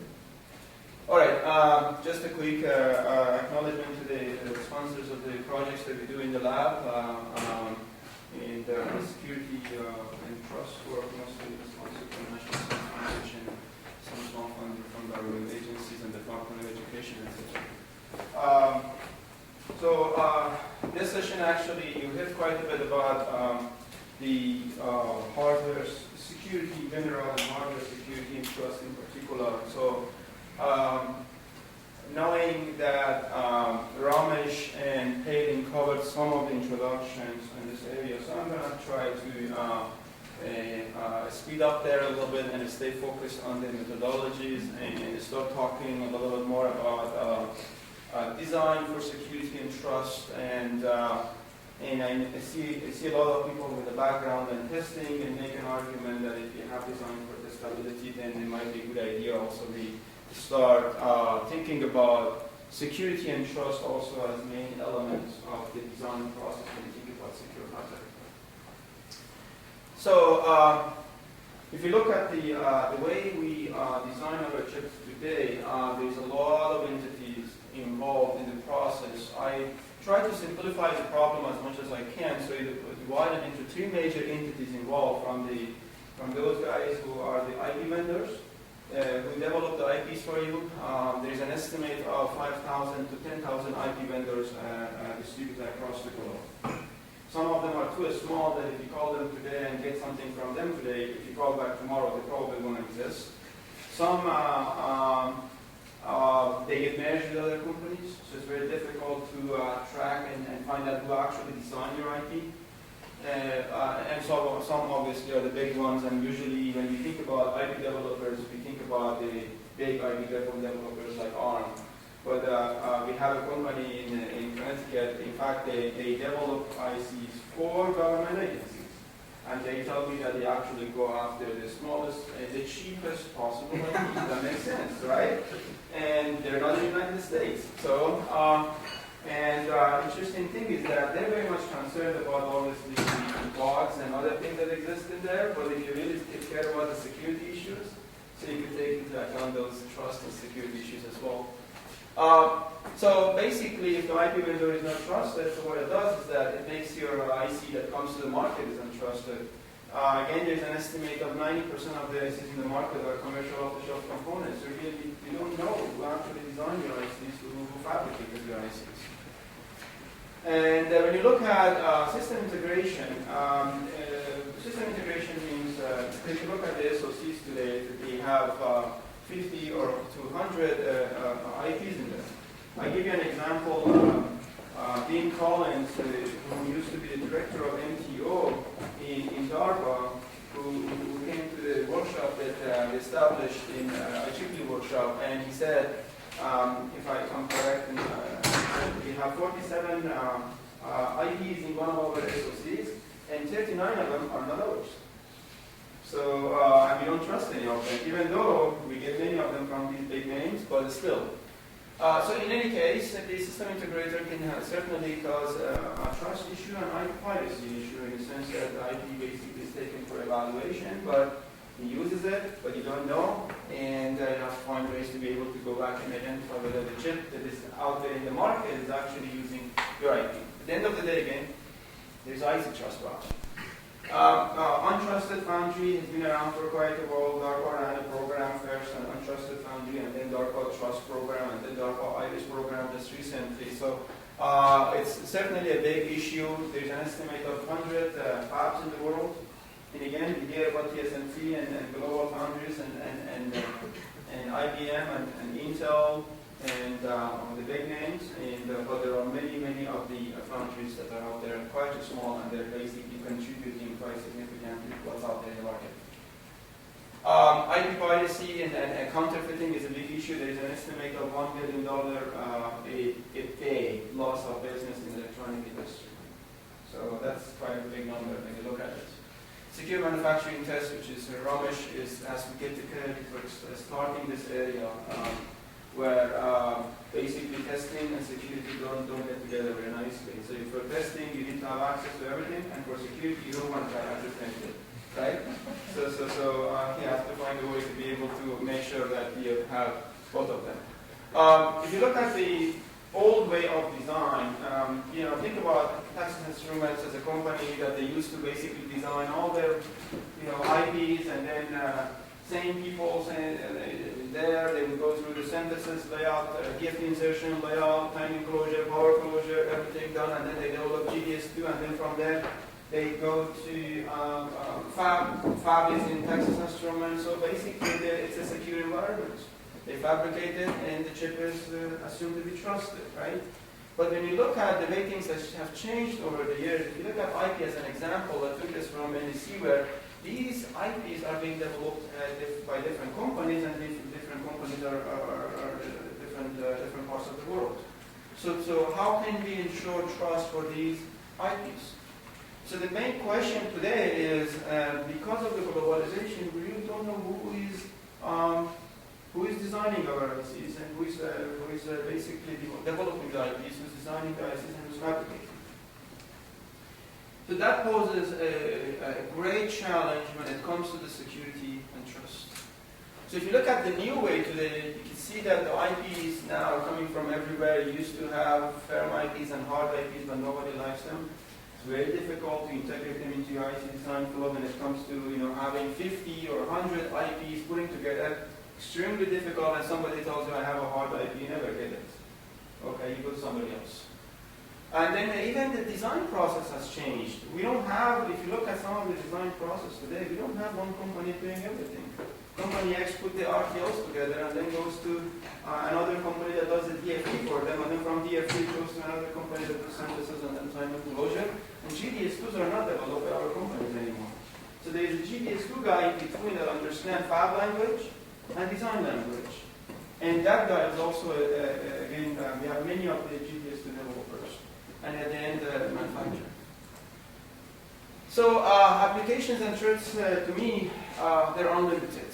The ICs are entrusted, they come to many of these important applications, and there were a lot of emphasis in the Army workshop that I organized a couple of days ago on, obviously, mobile applications possibly to be a clear application. Okay? But obviously, government agencies are very much concerned about these applications. You probably heard the story about having a Trojan in that hard drive.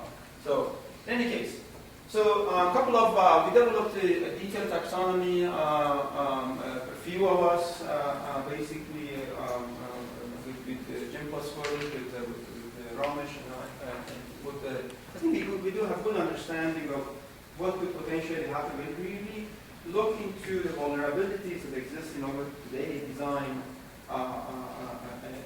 process. So assuming that this is a chip fabricating under the boundary, so assuming that the adversary is able to put that antenna over there, so basically, we as a test engineer, we know that it's very difficult to detect.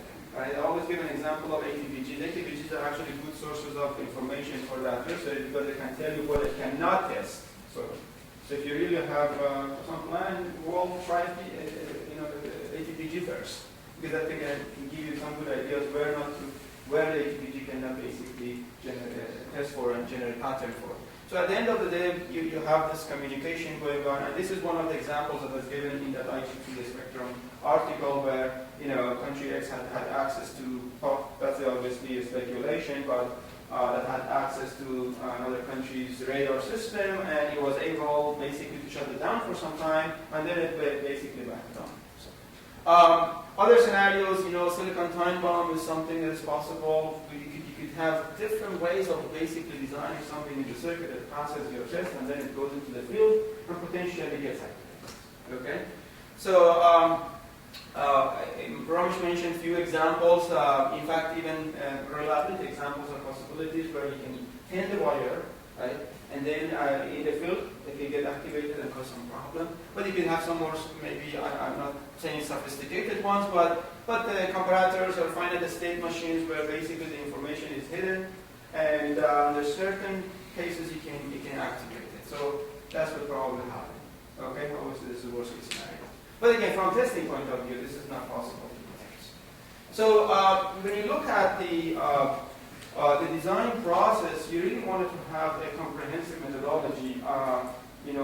Recently there was a talk that somebody asked, okay, if I give you this much money, and where do you put the money so that you can ensure the trust? And the answer to that was, give me more because I need to ensure the entire process is trusted. Otherwise, I can't rely on IP to be trusted while the rest of the process is untrusted. Or I can't just focus on my foundry to be trusted while the entire process to get to the foundry is untrusted. Right?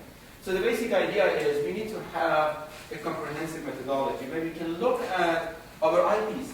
When I have 50 IPs getting from different companies, then I have to create some level of confidence in them. It's very difficult to measure, to evaluate the trust the way we do it for tests when we have a coverage analysis, because in defects, you model them, you have the fault, right? And then you can do the fault coverage analysis. But when it comes to hardware Trojans, I tell my students, you have to always think about something that you don't know what is it, you don't know where is it, you don't know how big is it, you don't know how small is it, but the question is, can you develop a methodology that basically covers the entire circuitry and give you some good level of confidence, but we can't say really what that confidence means. Hopefully we will have some metric for it. So you verify trust for the design process. Practically impossible because you really don't have access to your design when it goes through this process. And then verify trust for ICs, and then IC identification and authentication and identity recovery, and many other problems exist after that. So when it comes to the IP trust, very complex problem. There are a couple of few researchers working on it. Robert developed a very nice technique presented in our workshop. Myself and Michael Shaw are working on, Virginia Tech are working on developing some sort of a suspicious signal identification and analysis, things like that in the IP area. And then the IC trust problem has gained more. I've seen more articles out there. Personally, I think it's much easier because many of these techniques that are being presented out and are out there are based on the fact that we assume that we have a golden model. And obviously, assuming golden model makes things a little bit easier because now you have some golden signatures, and using the golden signatures, then you should be able to go at least after these Trojans and see if you can detect them. So the techniques that are out there for the Trojan detection in ICs, some rely on the transient power analysis. We've done quite a bit of work in collaboration with Jim Poskolik on that. The idea basically is that we're not going to go and detect or activate this Trojan fully, because if you're able to do it, even if you have the net list, then you should be able to find out whether the response is correct or not. But if you're able to generate some switching in the circuitry, then you would be able to expose some dynamic power and take advantage of the dynamic power and see if you can see the difference. Well, obviously there's a process variation involved, there's a measurement noise involved, and also you generate some patterns, you see the differences, but did you hit any of these circuits? We don't know it. But that's certainly a promising technique to go after. And the second one is the circuit delay analysis, where you look into Trojan impacting the gate, the pads, and you try to, instead of going after the Trojan, you actually go after the pads. But obviously, again, process variation is there, and also targeting paths. The long paths are measurable, the short paths are not. And if you try to go after the short paths, then you create a lot of additional noise in the circuit. So it's difficult to differentiate those from Trojans. Now some try to basically go after full activation of Trojan. This it's practically impossible because you can design a Trojan with large number of inputs with limited power consumption, and basically there's billions of patterns needed to be applied to have a chance to activate it, if possible again. It's probably easier to target those Trojans using side channel attacks. Trojan isolation and other things are out there which have not been discussed yet. The one that I'm going to focus for the rest of this talk is actually in between, where you design your IC and then you go through the fabrication, and when you get the IC back, you're hoping that you're going to basically sit down and easily tell me whether there is a Trojan in it or not, or tell me whether this is secure when it comes to the side channel attacks and all that. So we need to make some changes. We need to make some changes in our design that makes our job easier. So I go to the design for testability. So when design for testability started, that many of us resisted, right? So well, it's extra cost. There is an article by Anne Gattiker in, I believe, 2007, where she has this nice title of DFT or not DFT, just simply that. So it can cost be justified. But when you look at today's ICs, there's no IC going out without design for testability. There is a scan everywhere. The scan has taken over basically the entire test process today. So what happened? Well, it took time. We accepted it. I think when it comes to the security and trust, we're probably going through the same process. That hey, we need to change the way we design our ICs. Otherwise, I can't just go through the traditional IC design process and hoping that when I get the IC back, the IC look trusted and secure to me. So we need those changes. So we suggested a few of them. So we started with some questions. How can we make the detection easier and more effective? How can we increase sensitivity to Trojans in the circuit? How to increase Trojans activity in an IC so that can help us to detect them? How to fully activate Trojans, they are combinational type of Trojans, and how to measure effectiveness, and this is a problem that hasn't been addressed yet. So we have basically a flow in place right now where we increase the probability of switching in the circuit so that it can allow the Trojans to get activated if adversary places the Trojan in the areas that they don't get activated very often. We try to localize switching activity because localizing switching activity will help us to be able to magnify the Trojan impact. We have on-chip monitors. The reason we put on-chip monitors on the chip is that monitors are going to be distributed all over the chip, and if there's any change in the design, then these monitors can actually help us to detect those changes in the circuit, and on-chip delay sensors and all that, which I'm not so sure if I can get to this.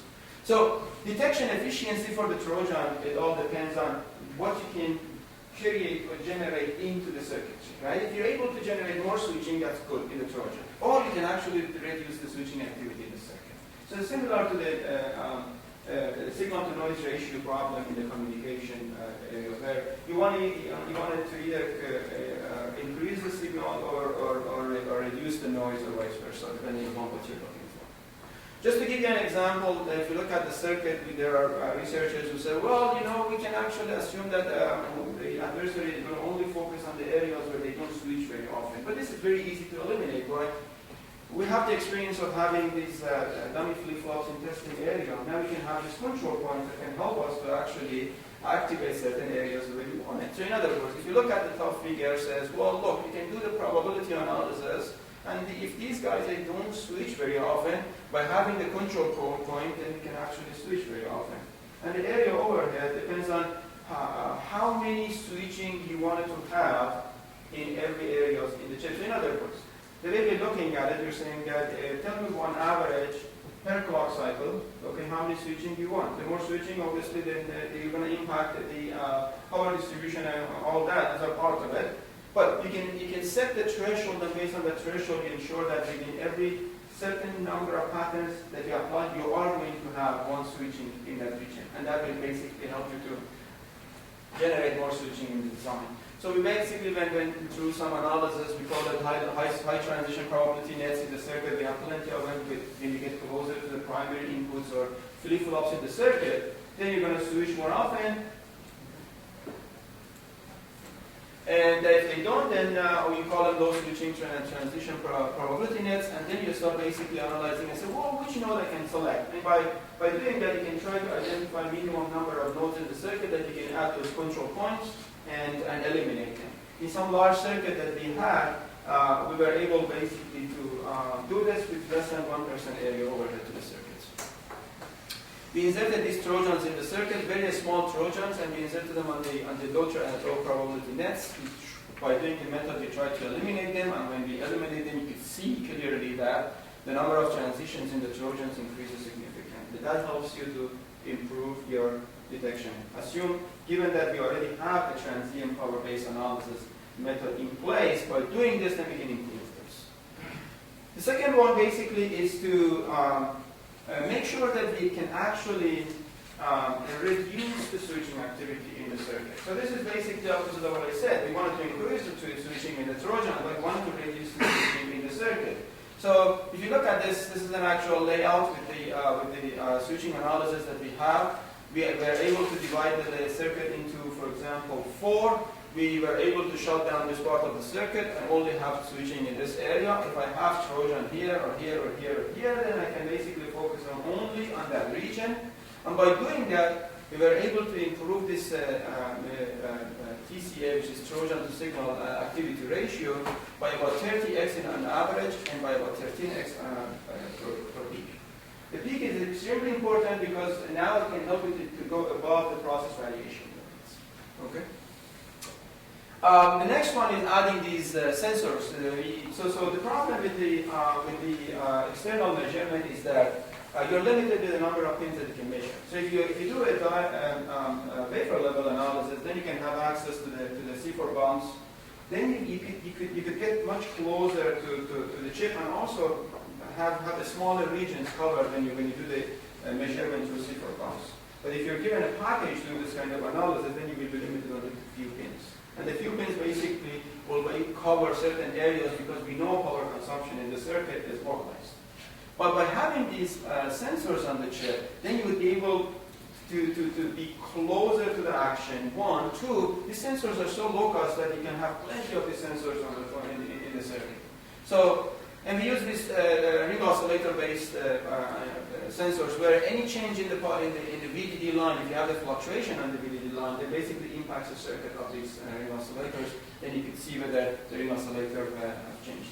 I'll go directly to the results. So you take a look at the circuit. This is done by S9234, very small circuit because we do HS Spice 1 scroll simulation. Most of you guys know how pain it is to work with it. This is just simulation, but obviously we're going to get to the FPGA implementation. So you can see we have 2 Trojans distributed, just because we didn't want to have the results only Trojan impacting only 1 or 2 ring oscillators. So these guys are impacting several ring oscillators. For example, this guy could potentially impact all of these ring oscillators. So in other words, the impact, it's going to be distributed, so it's going to make it more difficult to detect. But these guys are centralized. They're going to impact only these guys. So we went through various analyses when we collected the data from these. So we have 100 Trojan free IC, assuming that we have golden chips. And we have 100 Trojan inserted IC. And again, for all of them, we applied process variation using multimodal simulation, and we have 600 of them. So if you look at the results, you can see that we were able to differentiate them using this advanced outlier analysis we developed. We tried simple outlier analysis, only a few of them were detected, the big ones. The smaller ones, we were not able to get them out. And then we tried the principal component analysis for the large one. We were able to take them for the smaller ones. There were a lot of overlap. We weren't able to differentiate all of them.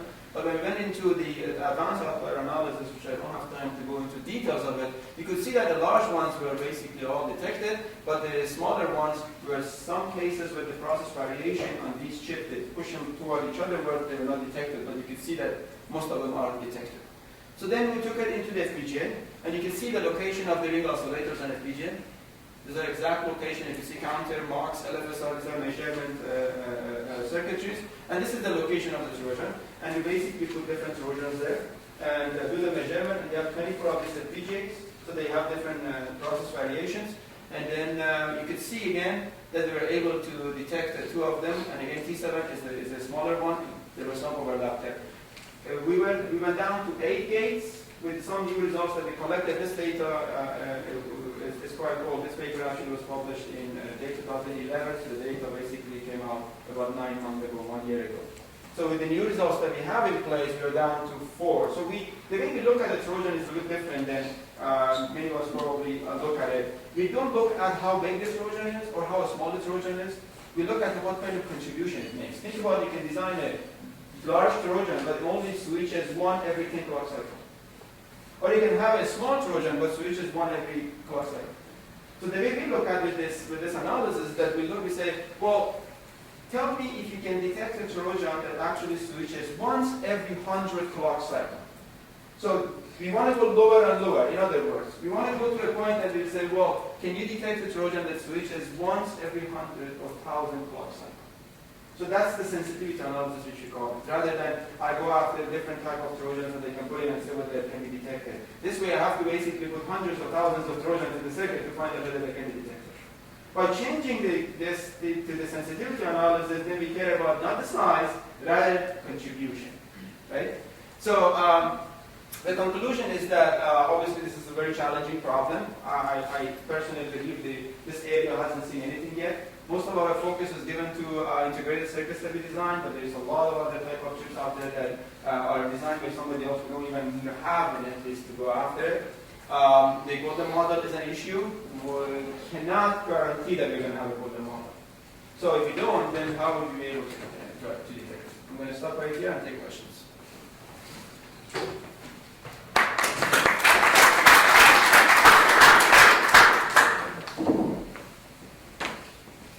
So I have an indirect question to Walid on this thing. So if you look at this, the technique that we talked about and so on, almost the circuit level techniques, do you have any effort or focus on supply chain management? I think that might solve a significant number of problems. And Actually, I was struggling myself with understanding the business model behind the threat is clear, and the challenge from a technical point of view is also clear. But if you really can envision the uplifting of that discipline to the next phase of maturity, you have to also envision the business model behind it. And I was actually debating with myself, should this be a responsibility of the foundry? Should it be a responsibility of the final OEM? Should it translate back on the whole supply chain? Quite honestly, I don't have my hand on the policy of the supply. My guess is as good as yours, but definitely there is a need for understanding that more. And when you look at IDMs, their need for such protection is minor compared to a foundry, where you're further exposed to other IPs by the nature of your business. So, I'll keep on thinking. I'll let you know when I have an answer. You said that you didn't have time to talk about the technique that you used for outlier detection, that you were able to detect some small Trojans.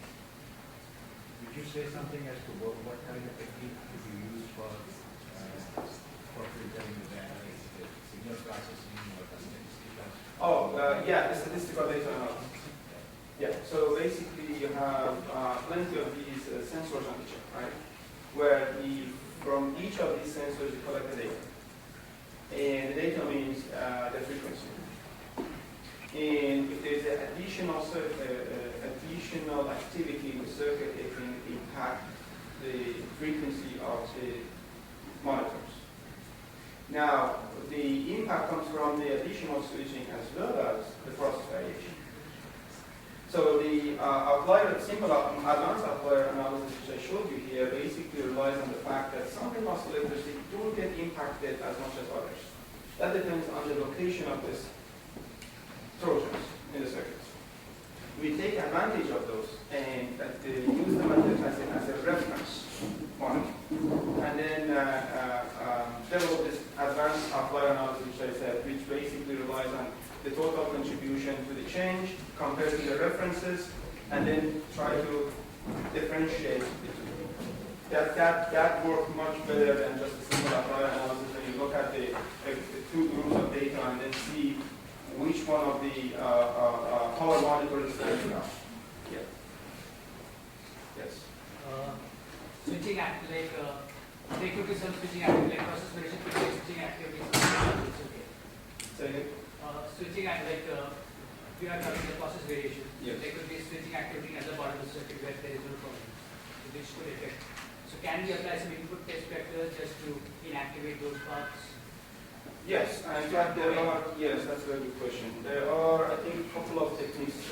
People talk about how to generate patterns that you can actually make part of the circuit process. Yes.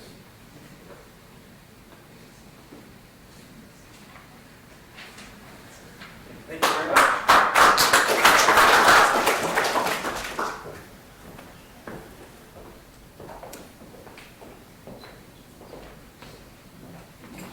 Our next speaker has the dubious distinction and lunch. Yorgos Makris received a diploma of computer engineering and informatics from the University of Patras, Greece in 1995, and the MS and PhD degrees in computer engineering from the University of California, San Diego in 1997 and 2001, respectively.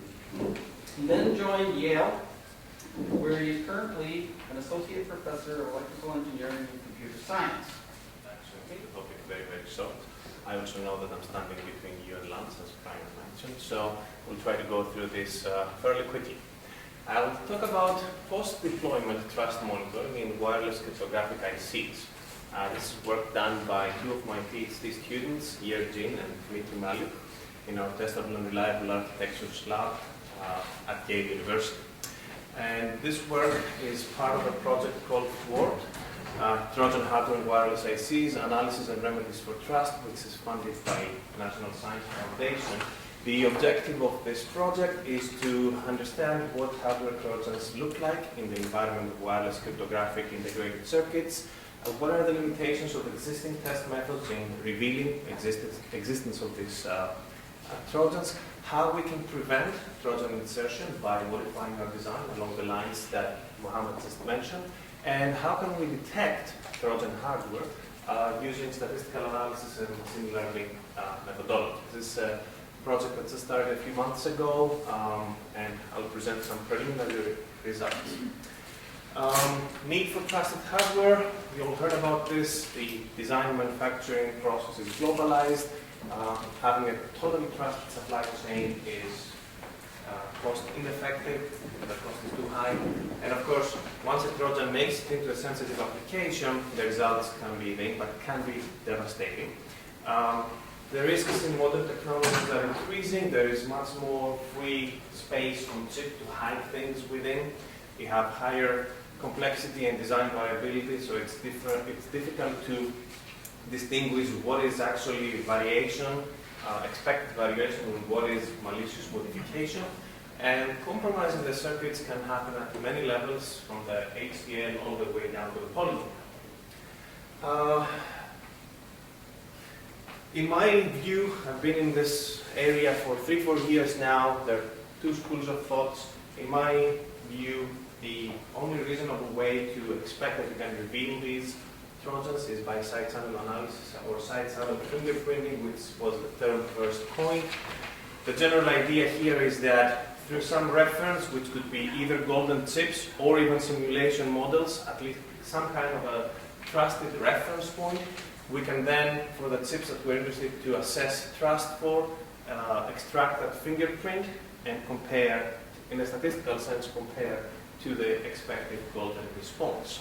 Now, what these fingerprints consist of, the two initial works that were published around the same time, one by the IBM folks and the WPI folks, Bert Sunar, Pankaj Rogatsky, and their group was essentially using power measurements. My group published the first work using delay measurements, and in both of these papers you will find a clear pointer saying that there are limitations in the resolution that we can detect with, and therefore eventually one would require constructing fingerprints of multiple parametrics and trying to use the differentiation capability of all of these parametrics, current, power, delay, etc. In the analog world there's much more, and then create a much more comprehensive fingerprint. After those initial publications, several researchers picked up and they have explored this area extensively. Some of them are in the room. Mohammed's group has done that. Farinas Kusanfar at Rice and Swaru Bunia at Case Western have also explored that space. These are just some of what I just said. We, having done that initial investigation, we decided to move out of the digital space, where most of the research is still being done in the area of hardware Trojans, and we decided to go into a particular domain where what a hardware Trojan would do is fairly more straightforward. So we decided to look at wireless cryptographic integrated circuits. These are circuits that have some kind of a message generation, which is then encrypted on chip using a key that is stored on chip, and is then passed on to an analog wireless transmitter that transmits an encrypted message over a public channel. Applications for that, you all have cell phones, you all have, well, if you're from Europe, you probably have smart cards. That there's so many different devices that rely on encrypted wireless communication and so many applications. So within this environment, what would a hardware Trojan try to do? Well, the tangible objective is that you want to steal information. Either you want to be able to get the plain text or get the key and thereby get the plain text. So we assume in our study that we're going after the key. So because you're transmitting over a public channel, we will assume that what the attacker will try to do is to hide the leaked data, let's say the key bits, piggyback it, as additional structure in the statistical sense, again I will get into that, on the parameters of the wireless transmission signal. The attacker, which does not have physical access to the chip, has access to the channel over which information is transmitted. So that's the only thing that you can steal information from, so somehow you need to embed this added information as structure on the transmitted signal. But you have to hide it so that only if you know what to look for, you can find it. Otherwise, it will be too easy to detect.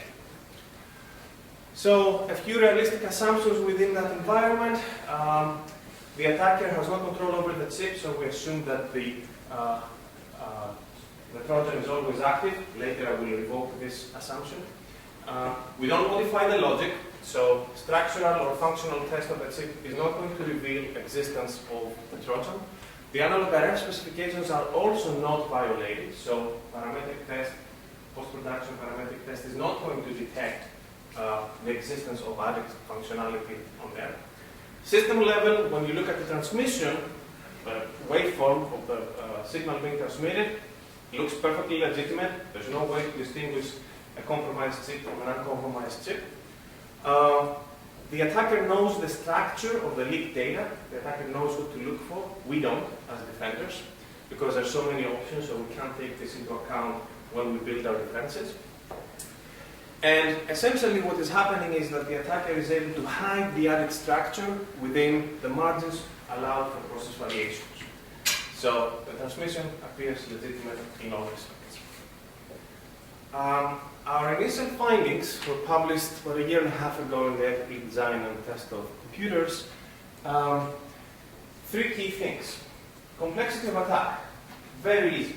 It is very simple, and I will show you minor modifications can allow you, and these are modifications only on the interface, we don't even touch the transmitter itself, can allow you to leak information that complies to the basic rules that I gave, the assumptions that I gave on the previous slide, without violating functionality, without violating parametrics, etc. Detection difficulty. This is the bad news. It's very difficult to detect this. None of the existing test methods or hardware Trojan methods, including the ones that we have developed based on delay, power, etc., were able to pick up the hardware Trojans we designed. However, there is hope, and the hope lies in the fact that there is additional structure. Now, we don't know what it is, but there exists additional structure in the transmission. So maybe from one chip you can't see, but if you look at the statistical distribution of the behavior of the compromised chips and you compare that to the golden reference model, there exists a difference. So advanced statistical analysis methods, or even simple ones, should be able to pick up the added structure. And the argument here is that if we cannot pick up added structure, then the attacker would also not be able to discern the additional information from noise or from the initial structure. So something is there, we don't know what it is, but it leaves behind a footprint that we can essentially rely on in order to detect. And I'll show you how. This is our experimental platform. We designed a very simple chip with a pipeline DES for encryption. There's an output buffer that serializes the message. We transmit a 64-bit packet. The 64-bit packet is through the digital to analog interface passed onto an ultra-wideband transmitter, which transmits over an antenna, which is chopped off in the slide here. a transmission out of this looks something like this. The spikes are the ones, the values are the zeros, and if I magnify one of these ones within the UWB protocol, you're going to have a transmission acceptable in the range of 4 to 6 gigahertz, and you will have 5 to 7 peaks above the 300 microwatt transmission power, representing a 1 being transmitted over the channel. So these are the specifications of the design, and at least one of these peaks has to be above 900 microwatts. Now, already from the transmission specs, you see that there's room to play. And that room is both for process variations, but also because of the protocol. So this is what a transmission would look like every time we transmit one block 64 bits. Then we looked at the design and we modified it in order to steal the key. We did a minor modification on the digital portion, where essentially we went to the scan chain that holds the key, and we added a little structure so that every time we transmit a block, we also steal 1 bit of the 56-bit key. The key is 56 bits. We're transmitting 64-bit blocks. Every time we send out a block, we pick one of the key bits and we piggyback that information on the transmission in a way that I will show. Then we go to the next bit, etc. So we're just tapping and snooping the key bits from where they're stored and piggybacking them on the transmission. We're not changing the functionality of the design at all. Everything passes functional and structural tests, and everything looks legitimate in this way. On the analog side, or actually on the interface side, not the analog side, not the RF side, we do 2 tricks. So we implemented 2 Trojans, 2 distinct Trojans. The digital part modification is the same. The analog is different for the 2 types of Trojans. When the key bit that we're stealing is 1, then we will slightly increase the amplitude of the transmission or the frequency of the transmission, one of the 2. So we won't increase it by mass, but we will consistently only increase it when the stolen key bit is 1, and leave it without that increase when the stolen key bit is a 0. So what will happen is that my transmission will look, instead of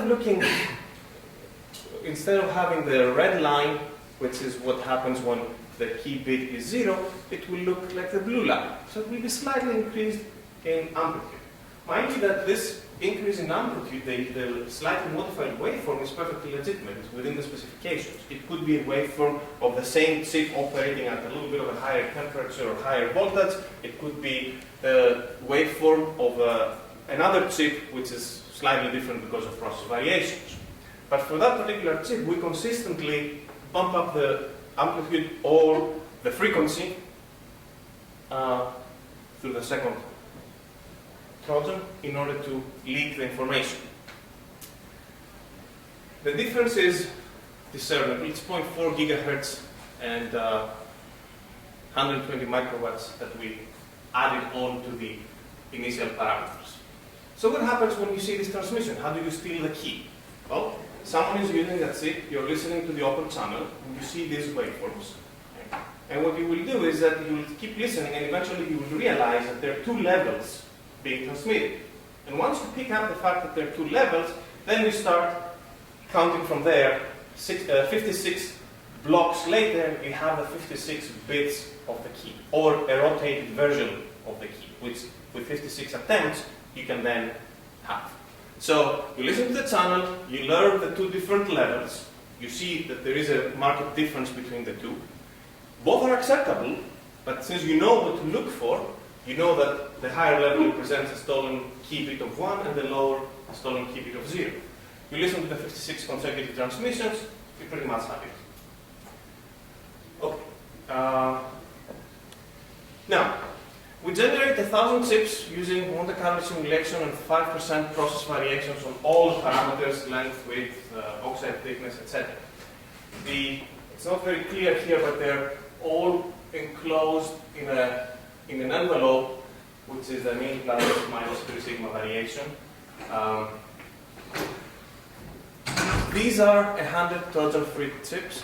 These are, 1,000 Trojan-free chips. These are the ones with type 1 and these are with type 2 Trojan. If I give you any one of these waveforms, you have no way of telling me which distribution it came from. They're all perfectly legit. There's slight variance with each other. And it could be either from Trojan-free or from Trojan-infested chips. So I'm showing this to kind of allude to the fact that parametrically, there's nothing that is suspicious about these transmissions. Now suppose I measure the transmission power for various blocks that I transmit for each of these chips, and I project them on a multidimensional space. Okay? Here I have 3 dimensions. Fortunately, I can't demonstrate more. You will see that the populations fall upon each other.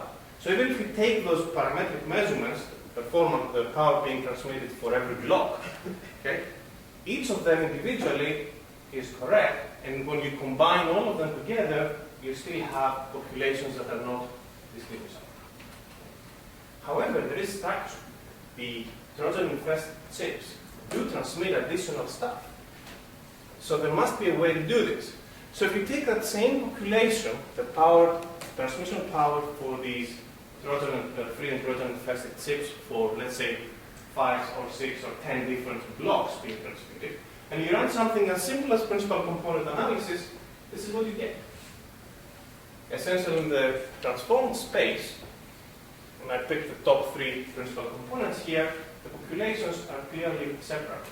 So then I can use something as simple as a minimum volume enclosing ellipsoid algorithm to learn to enclose the good population, the transient population, and every time I have a new chip, I'll take its 3 principal components and see whether the footprint is within my MV, my minimum volume enclosing ellipsoid, or not.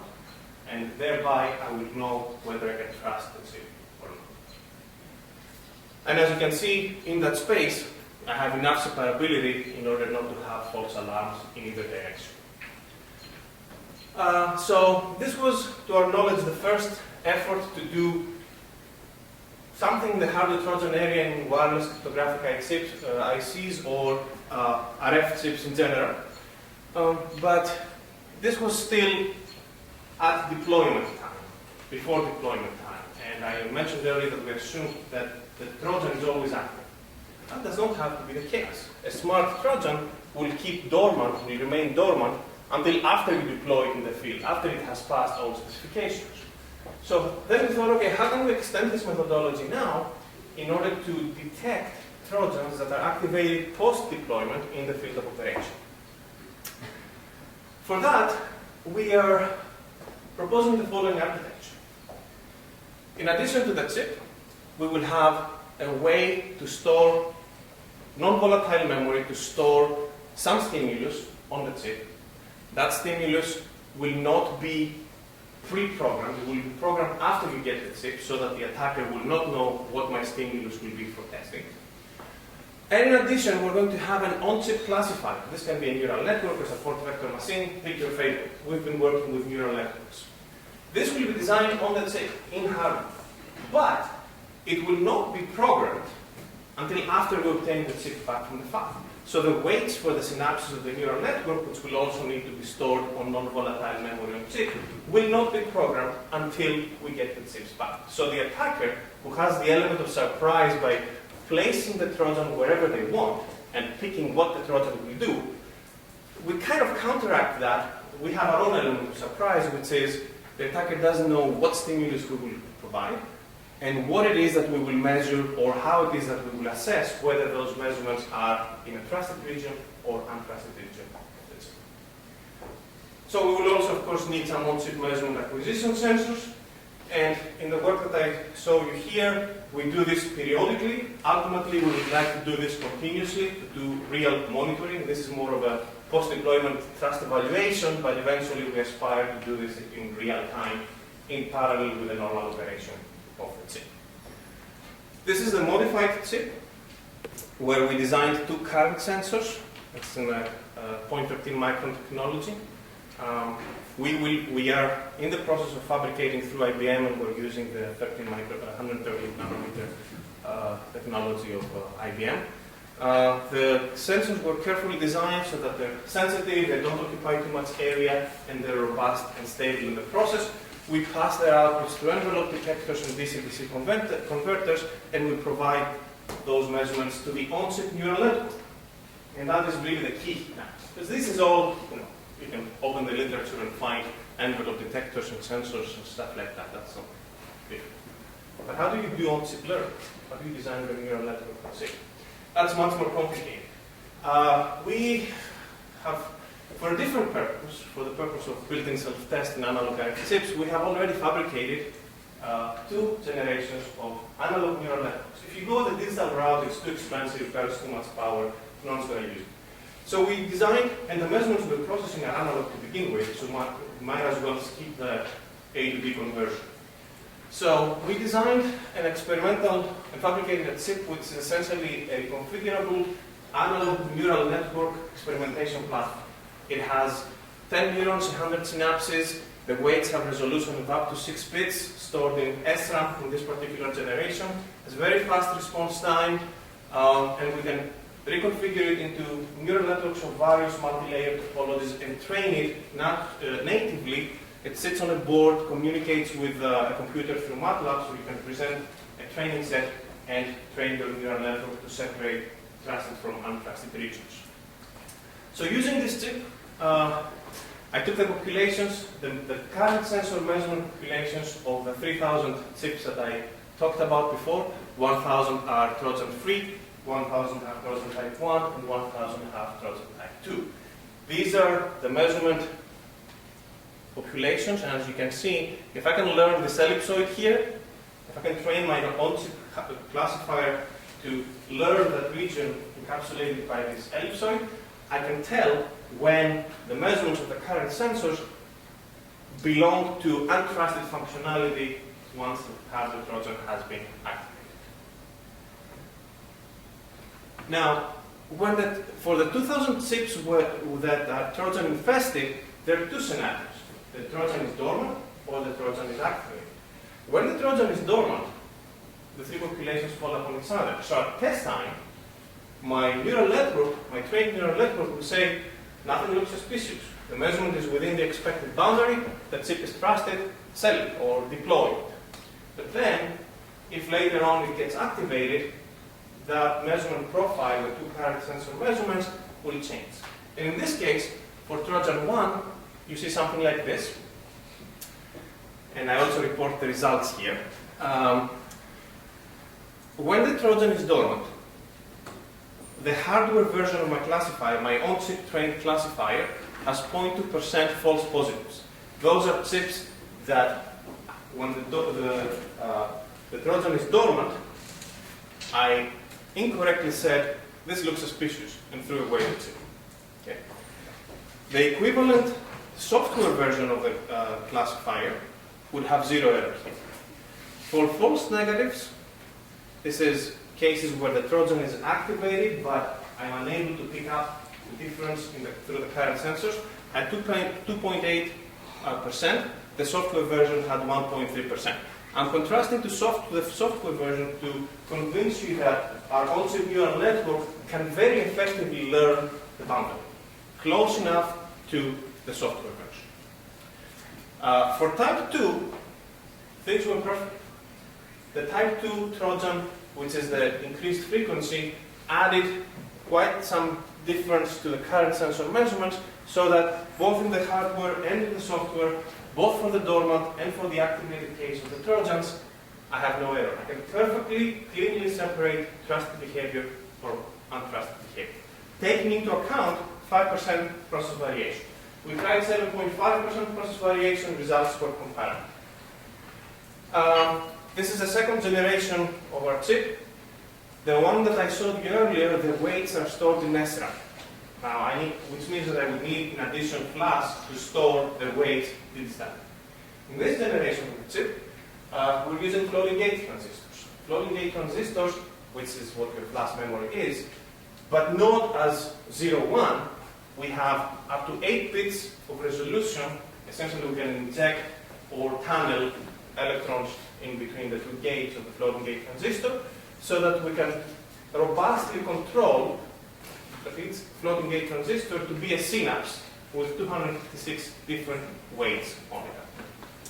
This chip is much denser. It has 30 neurons, 600 synapses. We can build all sorts of interesting configurations of neural networks on that chip. We have received a lot of help from Professor Paul Hassler at Georgia Tech, who is, I would say, the guru of this floating gate technology. This chip came back about a month ago, so we haven't yet completely tested everything. We know that the ways the floating gates work. We've played with very simple neural networks, but we're still in the process of fully characterizing it so that we can program advanced structures. But this allows us to argue that with a very, very small footprint on the chip, we can indeed build an analog neural network that will allow you to monitor functionality and tell you whether you're still in a trusted region or in an untrusted region of operation after you deploy the chip in the field. And I don't have much else to summarize. This whole statistical approach with the side channel works because there is added structure. For the Trojan to do anything useful to the attacker, such as leaking information, there will be some added structure to the publicly accessible message that is being transmitted to the public channel. So statistical analysis identifies the existence of structure without needing to know what the structure is in advance.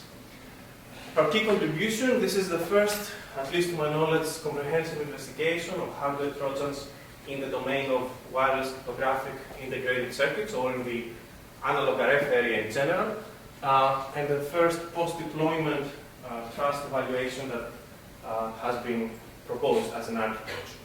We're in the process of fabricating chips to demonstrate in silicon, with silicon measurements rather than simulation measurements from the device under test. We have silicon measurements for the neural network, but the device under trust evaluation was in simulation. We want to extend this to include more Trojans, so our chip has programmable capability for putting in various Trojans, and also with a broader arsenal of advanced statistical analysis methods. And as I said earlier, we want to extend this periodic evaluation into continuous on-chip monitoring using lightweight statistical analysis, and so that we can continuously protect and assess trust in the field of operation. So with this, I will close and take any questions you have.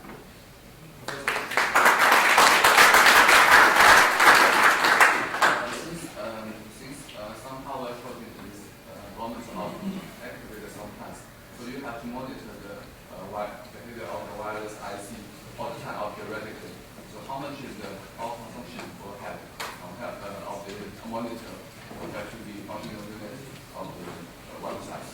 Okay, I cannot give you numbers because I haven't built the entire chip with a neural network on it, but I can tell you that the power consumption of the floating gate neural network, the little one, see, you're not going to put the entire 30 synapses, 30 neurons, 600 synapses. The result that I showed you are with 4 neurons and a total of 11 synapses. Okay, so that is a very, very tiny area if you use floating gate technology to put on the chip. And the power you're consuming is very little. You will consume power up front to train the neural network, but then every time you assess a set of measurements, you burn very little power. It's negligible compared to the transmission power that you need for the UWB product.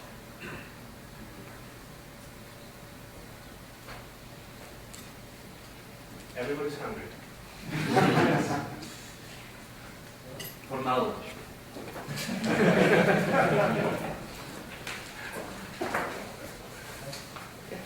Thank you. Thank you.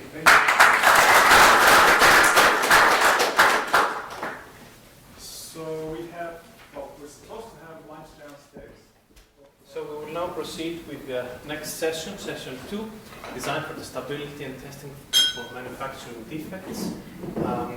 There are 3 talks in this session, and I will start by introducing the speaker of the first talk, Professor Vishwani Agrawal. Vishwani is a very well-known figure in the test community. He's currently the James Danaher Professor of Electrical and Computer Engineering at Oldwood University in Alabama. He spent most of his career, over 30 years, at Bell Labs in Murray Hill, New Jersey.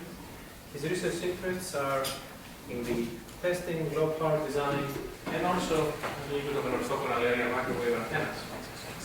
He obtained his degree, Bachelor's of Engineering from the Indian Institute of Technology and a Master's from the Indian Institute of Science, along with a PhD in Electrical Engineering from UIUC. He has published over 300 papers in 5 books, including a textbook on electrical engineering.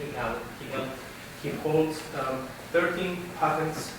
He's the founder and editor-in-chief of the Journal of Electronic Testing, Theory and Applications. He's past editor-in-chief on design and test computers, and an editorial member of the Transaction from VLSI.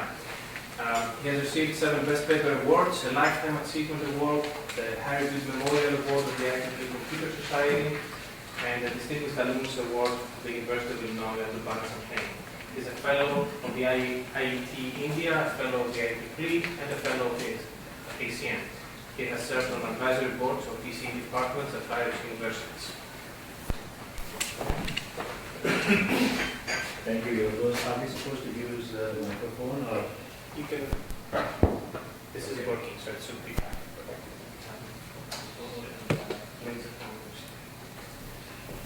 Thank you, Yorgos. And I think the thanks are also due to Osgur, who actually organized this workshop, and got to meet a lot of you. My talk today is based on some work that actually started about in early 80s when I was at Bell Labs. The labs was at that time making microprocessor chips. And unlike IBM, we did not have a discipline on testability. In our case, the designers were the kings, and the designers were responsible for writing the tests. And the tests that they wrote, they were not supposed to be modified, and they were actually the tests that were used in manufacturing. The only problem was that the coverage of those tests was about 75% for the processor chips. And the designers said that nobody can touch those tests, and you can't insert anything in the chip for testability. So we were asked to find out how good the chips were that we were making.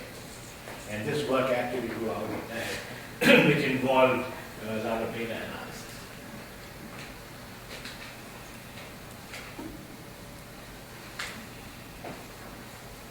So let me begin by talking about something that you already know, and that is the yield of the VLSI chip.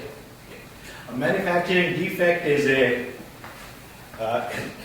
a finite chip area with electrically malfunctioning circuitry that is caused by some errors in the fabrication process.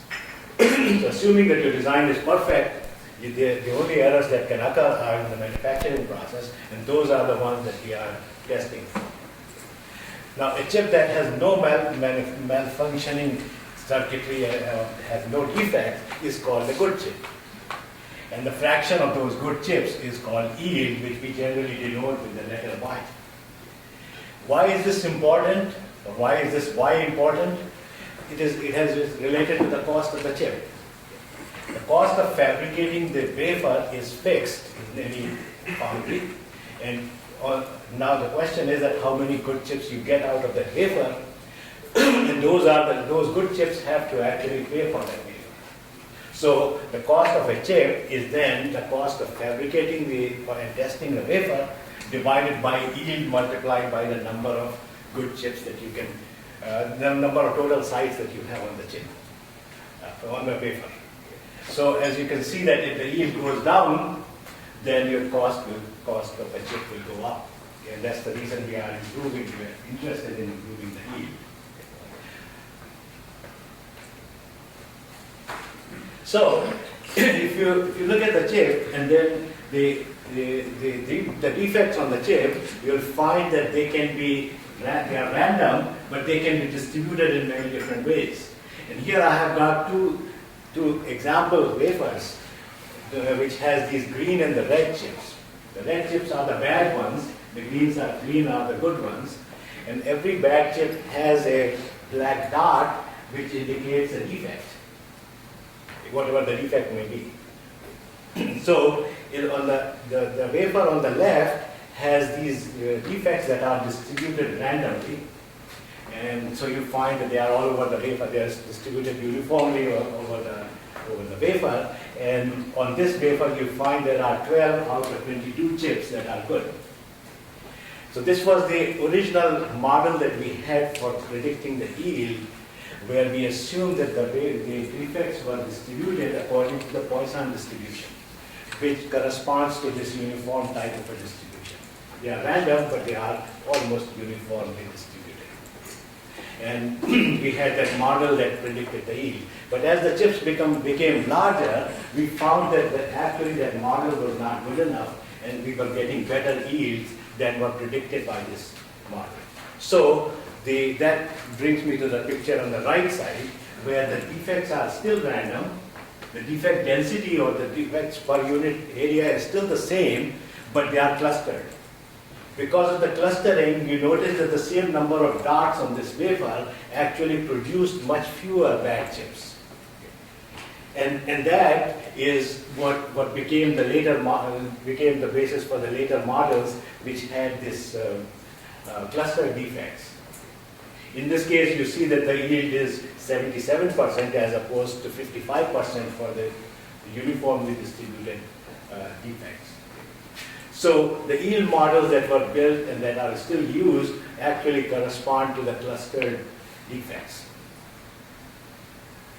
And the yield parameters that are used are defect density, generally denoted with D, that is the average number of defects per unit chip area, the area of the chip, which is A, and the clustering parameter, which is denoted as alpha. Negative binomial distribution describes this kind of a behavior of defects. There's a defect on my slide. But anyway, that hides the complicated expression, which I was not going to talk about anyway. Okay.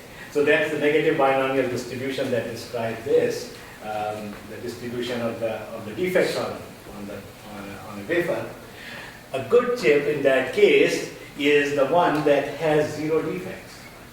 So the X here, which is a random variable that is defined as the number of defects on an area, given area A, when the X equals 0, probability of X equals 0 is going to give us the yield.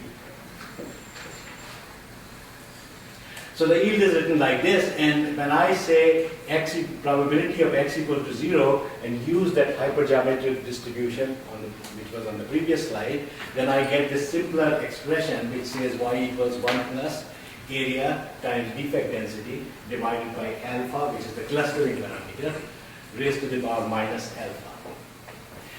Here are 2 examples. The first example says that the area times defects, or the defects per chip, is 1, alpha is 0.5, then the yield is 58%.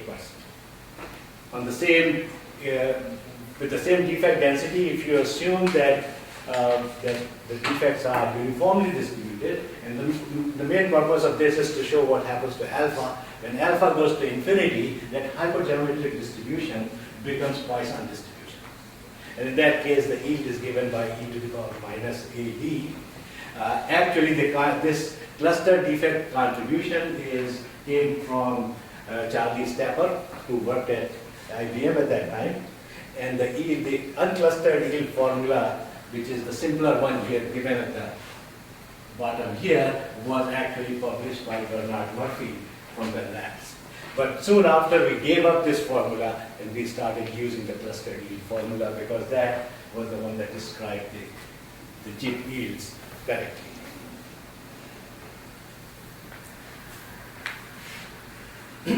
So now let's talk about what we were doing in the early 80s when we started looking at the microprocessor chips.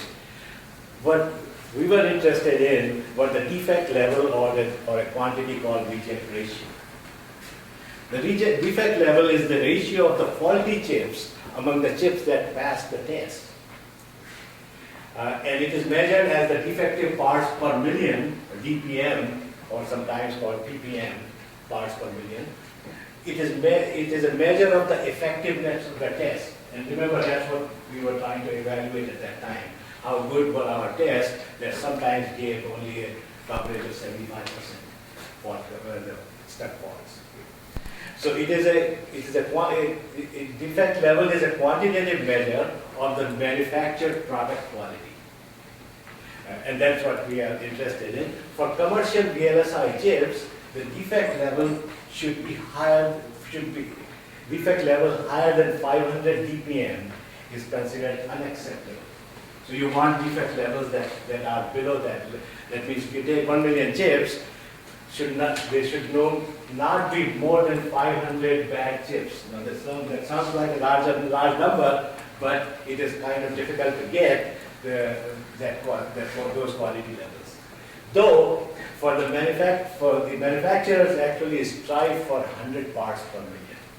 And in some applications, some critical applications, you want the defect level as low as 3.4. That corresponds to the 3 sigma limit in statistics, defects per million, defective parts per million.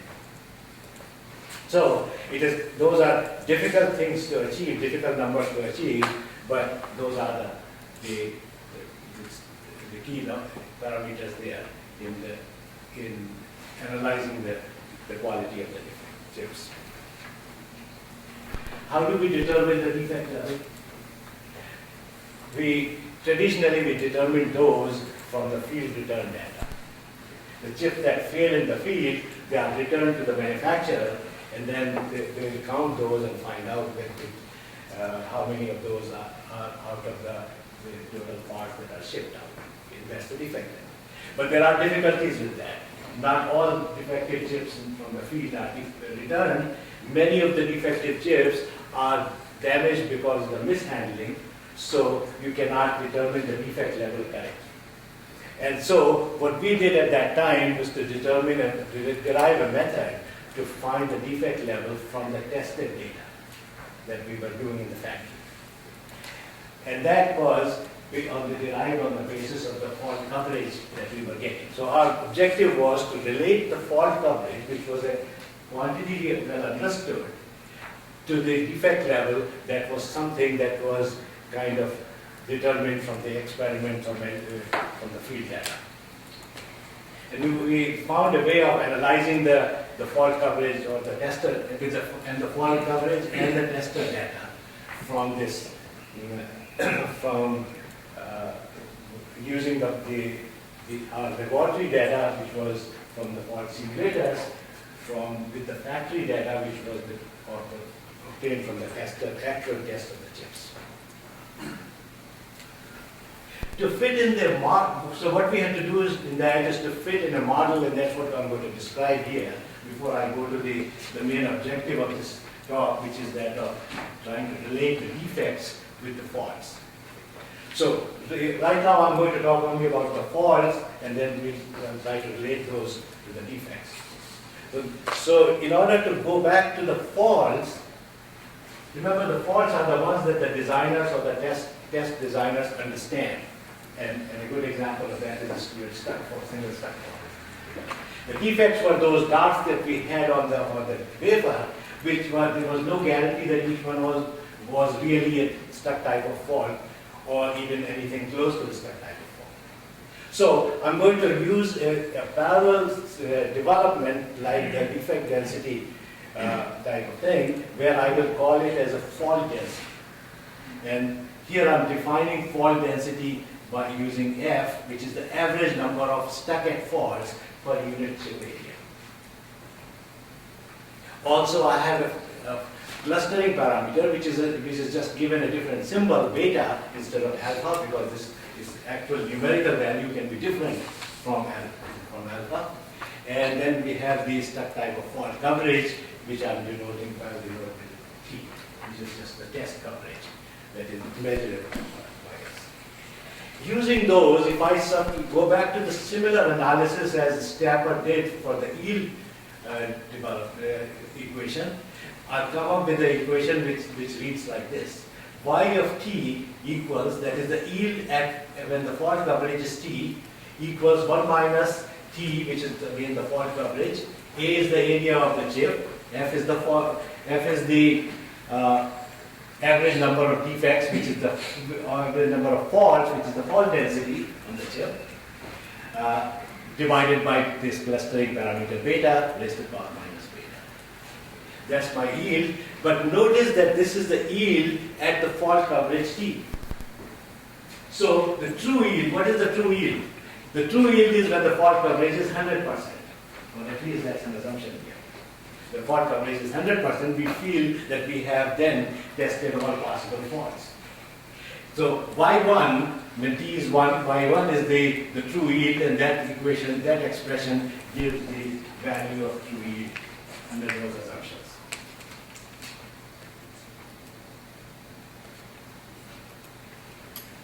So, if I plug this in into the expression for defect level is the yield that I am getting, which is slightly higher because my fault coverage has not reached 100%, minus the true yield, which is Y1, divided by the yield that I am getting. That gives me the defect level. The faulty chips in the good lot, or in the shipped, among the shipped chips, the faulty chips divided by the total chips that are shipped out. And that, substituting the previous expression, that gives me this. So, once again, when the fault coverage T of the test, AF is the area times the fault density, and beta, of course, is the clustering parameter for faults. When beta goes to infinity, y of t becomes e to the power minus TAF, and that leads to the defect level of 1 minus y1, which is the complete 100% fault coverage raised to the power 1 minus t. Now, some of you will recognize this expression, which was made famous by Tom Williams. I was hoping to see him at this workshop, but I guess he has escaped to Canada. So this expression, which was, this actually can be derived from this, my present expression here, under certain assumptions, which is when the defect faults are unclustered.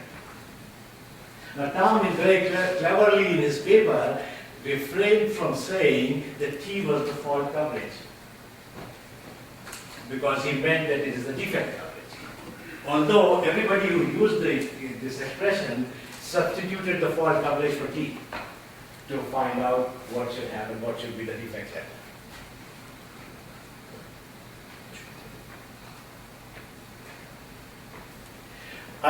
Let me describe this. We had done this thing before on the well-left microprocessor chip, but let me describe it on this experiment which was conducted with the help of Sematech chip.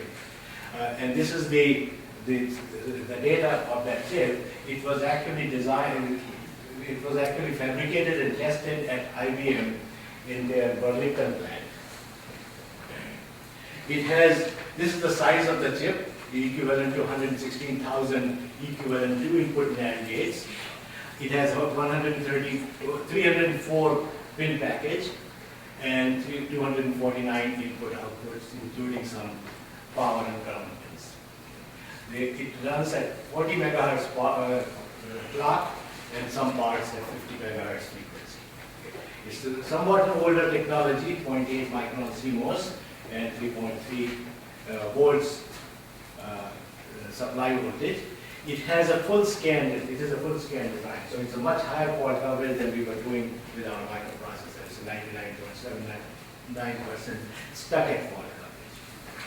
It was tested on the advanced test tester, and as the usual custom is, at a much lower frequency than the rated clock.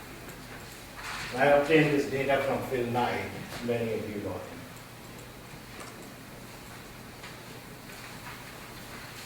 Here is the data on fault coverage, which we obtained by running a fault simulator. So, if you run the fault simulator, here you have the test vectors, and this is the fault coverage, and this is at 99.6% 7% fault coverage that it goes to. And so what you're seeing here is the normal data that you always derive when you design the tests. Our main problem is to relate this to the defect level of the chip. This is the measured data from a tester. When they tested the chips, they found that as they applied more vectors, more of the chips fall out. So what I have here is 1 minus y of d, and I have deliberately put this as a d, which is the defect density. I'm not saying that this is because of the fault coverage or the stuck fault coverage. I'm saying that this is because there is a certain amount of defect coverage that these vectors have. If I take those previous two graphs and eliminate the vector number from those, I can have then a relationship between the 1 minus of yield as a function of the stuck fault coverage. So here is the stuck fault coverage. As the fault coverage increases, I have more of the chips that are dropping out. And what you have here is the experimental data, which is this jagged curve that is shown again. In that, I have fitted the model that we just derived on the using the clustered fault and the fault density F. So this is the stuck fault coverage, and I'm using this fault density formula where you have the fault density denoted by F, and there is a clustering parameter. To get the best fit in the experimental data, I have to use these parameters, which is AF equals 2.1 and beta is 0.083. So, fitting in the experimental data, I'm getting the values of these parameters which are otherwise not known. And notice that there is no field return data here. This is all tested in the lab or in the factory. And that gives, if I extrapolate this, now notice that we are not getting on exactly to 100% fault coverage. We actually stopped here at some fault coverage. And in some other designs, you may stop earlier here. In either case, we are going to extrapolate this smooth fitted curve here all the way to this axis here. Coverage equals T, one line here, and that gives me the estimated yield. At Y1, I get the yield, and in this case, it is 76%, which is very close to the real yield that was predicted by the designers.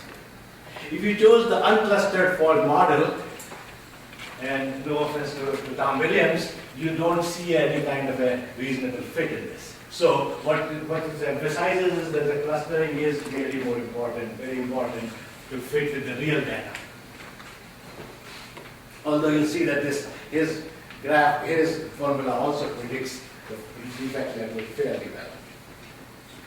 So if I want to then use those two values of the parameters that I have found for beta and for the fault density, I can then substitute it in my defect level formula and predict the defect level for the stuck fault coverage. And that gives me, this is the graph that gives me for using the clustered defects, and if I take the unclustered assumption and use William and Brown formula, then I will get this line. What this is showing is that if you want 500 parts, let's take 100 parts per million. If you want the 100 parts per million defect level, then you should have a coverage which is close to 99.9%.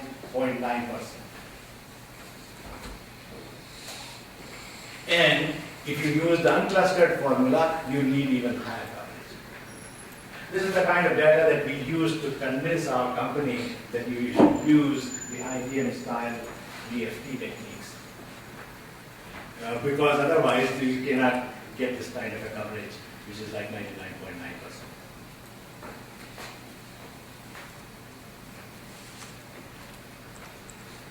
Now, let me get back to the original things that I skipped up. That is the assumptions that we made.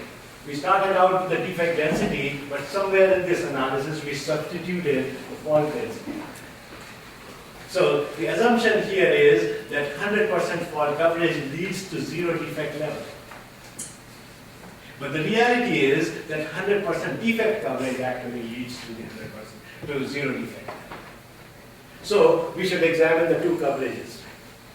And I've got this table of these comparison, which I'm not going to go over in detail because we'll be short of time. But let me just point to this here. This is the fault coverage of V vectors. T of V is the fault coverage of V vectors. You can write it as a probability of detection, the fault detection by V vectors, when given that a fault is present. A parallel expression here, or parallel description of the defect coverage is that it is the probability of detecting by V vectors given that a defect is present. We have experimental data on this.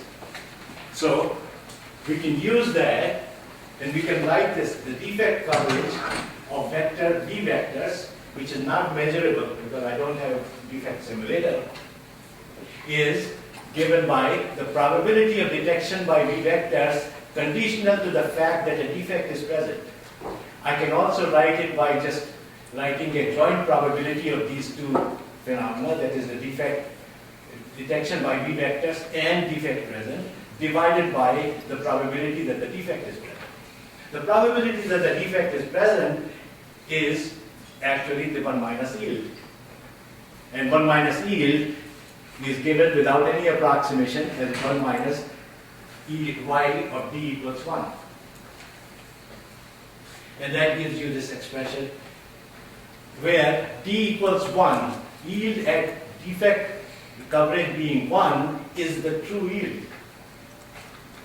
But the difficulty is that that is not known. The true yield is not known, so we are going to use some kind of experimental approximation which may lead us to some kind of inaccuracy or presumably small amount of inaccuracy. So, but if I use this expression here, I can then actually, using just the experimental data, I can then calculate or estimate the defect density here. The defect density is simply obtained from our tester or the factory data. The defect coverage is obtained here. And this is the measured fault coverage from the fault simulator. So you can see that the actual defect coverage is higher than the fault coverage for most of the time, except in this region we do not know. There may be a crossover here that the fault coverage, when the fault coverage goes to 100%, the defect coverage may still be lower than the 100%. And we have no understanding of this. This portion requires further investigation.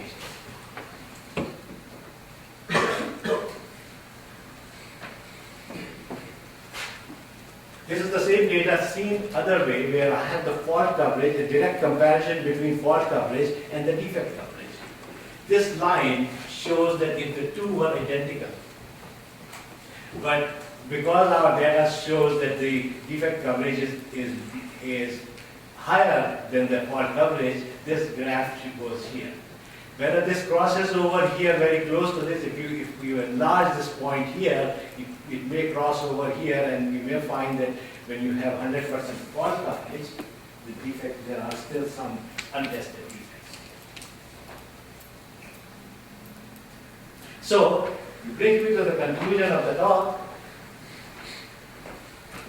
The defect coverage can be determined from the measured test data.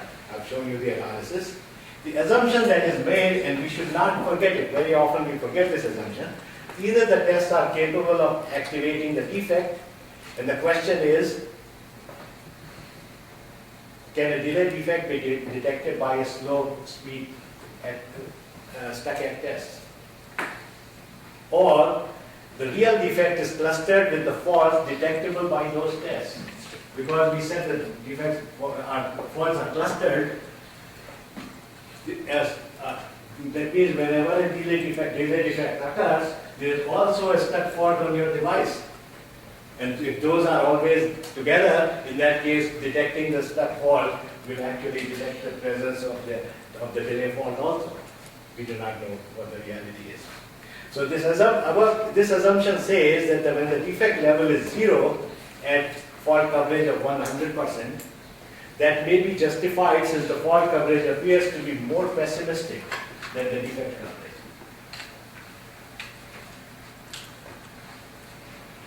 And the defect coverage is if you look at the graph, that is the transformation of the fault coverage graph, some kind of a nonlinear transformation.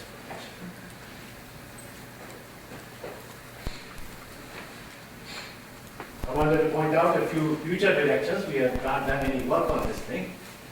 The defect density D should not be confused with the defect coverage, which is the coverage of defect coverage of V vectors. If you look at the experiments, here is the vector, here is the chip fallout fraction as a function of V vectors. From that, you can actually, if you can find a suitable transformation, you can then transform it into the probability of the defect coverage and the fraction of chips here. And that kind of transformation is possible, but we do not have a clear handle as to what kind of transformation should be used. Another direction that I want to point out is related to diagnosis. The defects do not conform to any single stuck fault packet. And as you know very well, I don't have to tell you this, right? Right.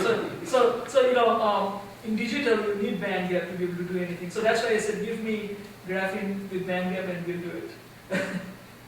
You had another question? Yes.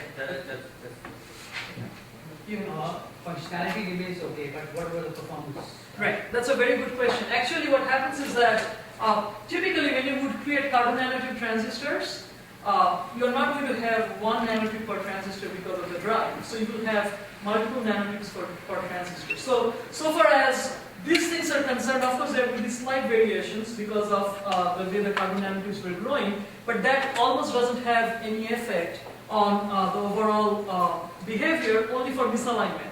The bigger issue in variations is the following. Can I take a little bit of time and explain this? I went over this very fast, so I know.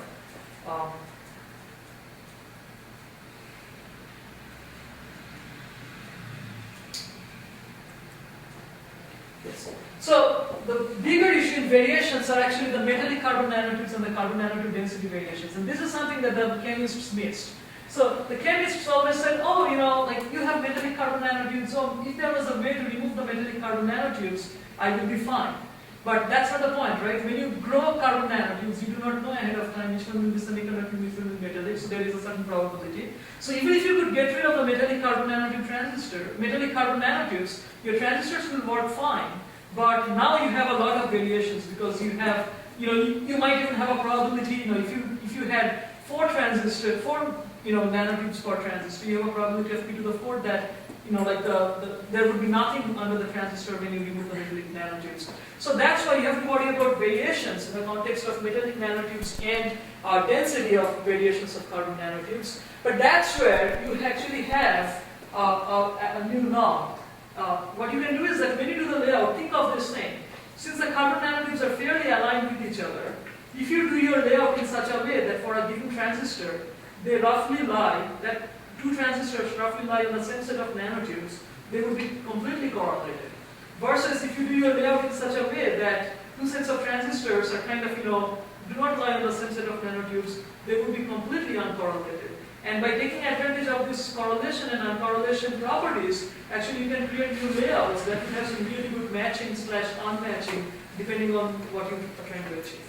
But that's essentially, I have a student who is going to defend his thesis next month, and this is exactly where the focus is, of how to do clever layouts and understand analysis in the presence of carbon nanotube variations. Yes? So in this approach, you need to replace a single transistor with a combination of correlated and uncorrelated. Well, the question is, given some objective, for example, I'll give you a naive example, but this actually really works in real life. So we all talk about delay variations, right? So when you have delay variations, what happens in CMOS circuits? We always say that, well, you have, let's say you have 4 inverter chains, right, in your circuit, or 2 inverter chains, let's say, in your circuit. Now, you always say, well, with variations, what will happen is that my mean is going to get worse, right, because if I have 2 inverter chains, my final delay is the max of my, 2 inverter chain delays, and whoever is the bad dominates my overall delay, so the mean delay of the circuit gets worse because these 2 inverter chains are uncorrelated, right? So if you have these 2 inverter chains that are completely correlated, then your mean delay is not going to get too bad, right? Because they're tracking each other. Versus if you have an inverter chain with 16 inverters, for example, what would happen is that if the 16 inverters are completely uncorrelated, then your variation, overall variation, is going to go down 4 times, right? It's by square root of n. So in some ideal situation, this is like just for fun in an academic environment. Just for fun, what you would like is that if you are trying to build logic, what you would like to do is that among the critical paths, you would like to make the critical paths as correlated to each other, but then the gates among the critical paths, you want to make them as uncorrelated to each other as possible. And actually, again, nobody would do a design like that, but with these engineered correlations, you can actually achieve something like that, as long as you make sure that you do not increase your wire lengths by so crazily that your overall delay just goes up. So it essentially, similarly for SRAM cells or for any sort of a storage element, the probability of noise merging violation, that depends on the correlation among the various transistors, and you can see significant benefits over there. So this is actually an open research area of how you create clever layouts with carbon nanotube transistors where the variations actually work in your favor rather than killing you. Well, let's thank our speaker one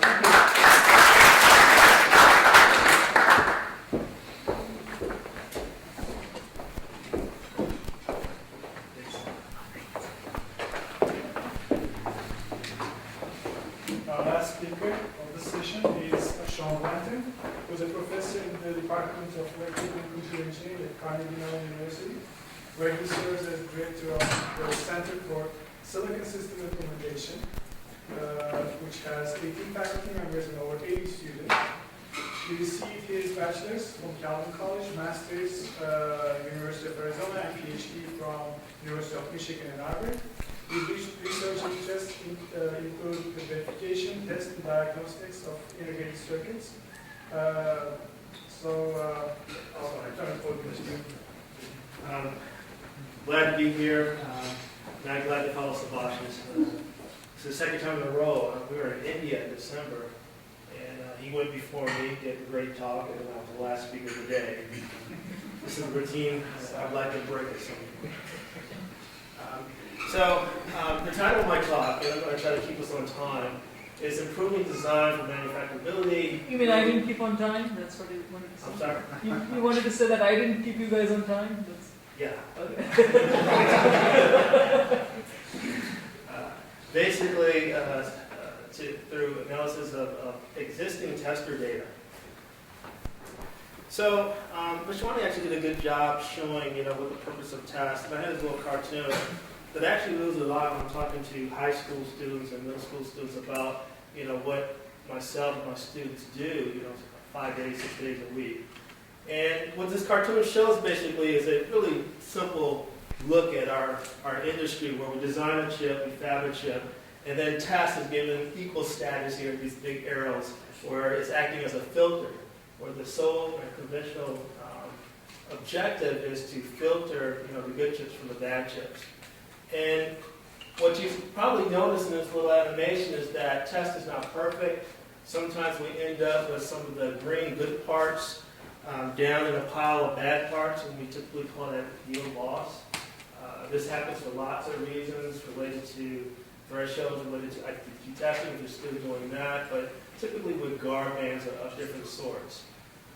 At the top, this is even a lot worse, right, where a chip is bad and you actually ship it to the customer, and this is known as escape, right?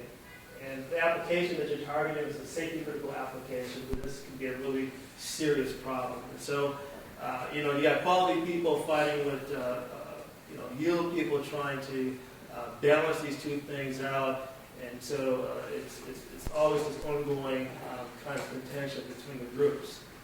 Now, what I've been focusing on probably the last, 5 or 6 years is looking at the data that's produced by this bucket of chips at the bottom here. There's a wealth of information that comes with a failing chip, and we try to mine that information, extract it in such a way so that we can improve the design process, the fabrication process, and even test itself. So I'm going to mostly talk about what we do for design today, but give you a couple of highlights of what we do in these other areas as well. Just to make sure that we're on the same page, this is what I mean by test data. I'm literally here, we have other projects looking at continuous data, but what I'm talking about here is actually the ones and zeros that come from scan tests. So there's a bunch of test patterns applied. I'm only showing 8 here. Typically, you have thousands. This is like uncompressed response data. And one of the things I want to point out is that a lot of companies, right, limit the amount of data that they collect. So a chip that's good has all the test patterns applied, but a chip that fails might have only a fraction of the patterns applied. So depending on whether they're a first fail or full fail, and I see the whole spectrum here, there's a limited amount of data typically that's given to you to do this type of analysis. So this slide just gives an overview of some of the things we're doing in this space. The one in the upper left corner is what I'm going to actually focus about, so I'm going to skip this. These other things all are based on data analysis from testing chips. So here we're extracting defect density, size distributions from tester data. All this simply means is like how many defects per unit area do you have and what are their sizes. And we're doing this based on analysis of the diagnosis data and comparing it to critical area analysis from the layout. And the key thing here is actually a really good diagnosis that can distinguish systematic defects and random defects. In this project here, it's a little hard to go into detail, but the idea here is actually pretty simple. As many of you know, every 6 months or every couple of years, there's always a big project or big test experiment that's being performed by some company, IBM, LSI, NXP. And the nature of this experiment is, let's answer the question about which fault model, which test metric is best.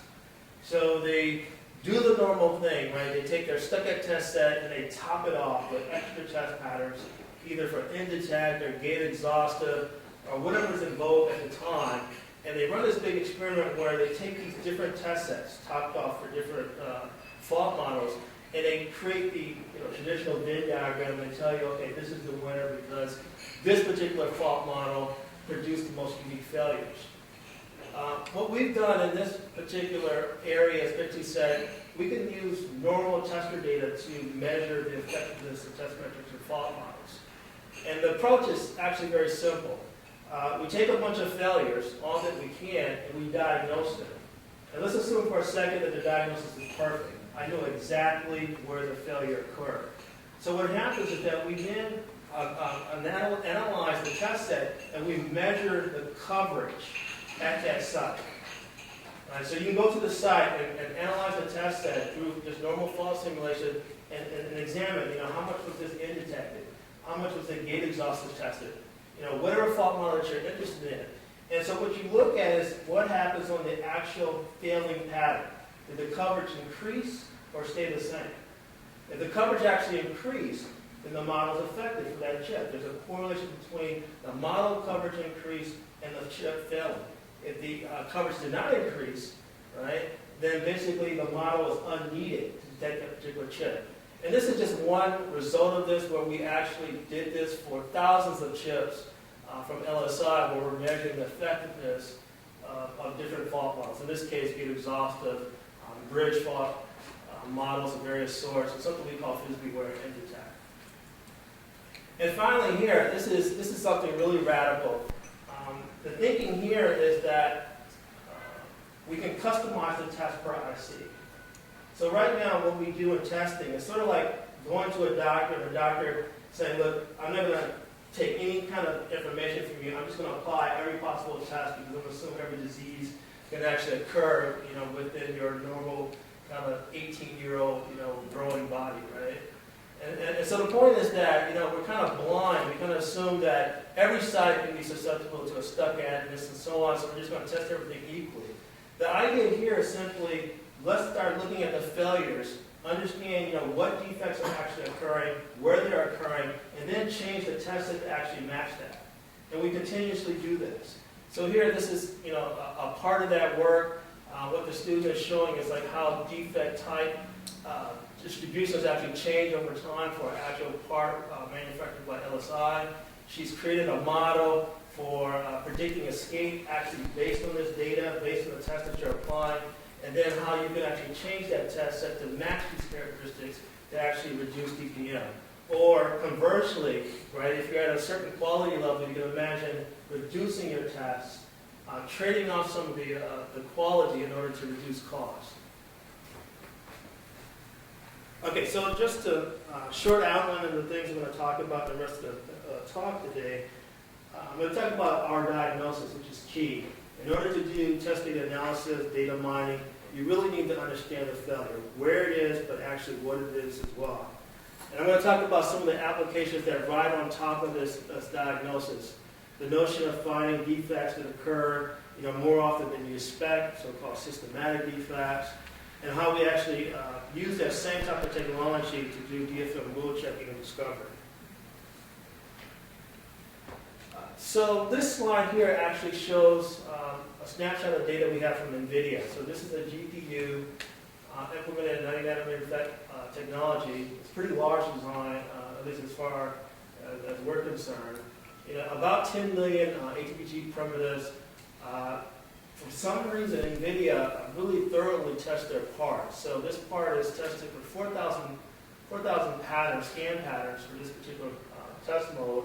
And they actually collect data for 1,000 patterns, which is amazing. No one else in the industry, for whatever reason, does this. So it's a gold mine of data. We have information for 13,000 failing chips. About 9,100 of them are scan chain. I mean, not scan chain. That's actually be scan logic failures. And we actually have PFA data on 42 of these chips. Now, what's interesting is that we ran commercial diagnosis on all these chips, and this is all the data from this 9,100 different scan failures. And what the student is showing here is that only 30% of those chips have ideal diagnosis resolution, which means that in this particular chip, we know exactly where the failure occurred with very, very high confidence. And so there's lots of room, right? I've got a lot more parts, 70% of 9,000, where I'm not having any capability of actually learning something in a very precise way. And by the way, this also tells you something else.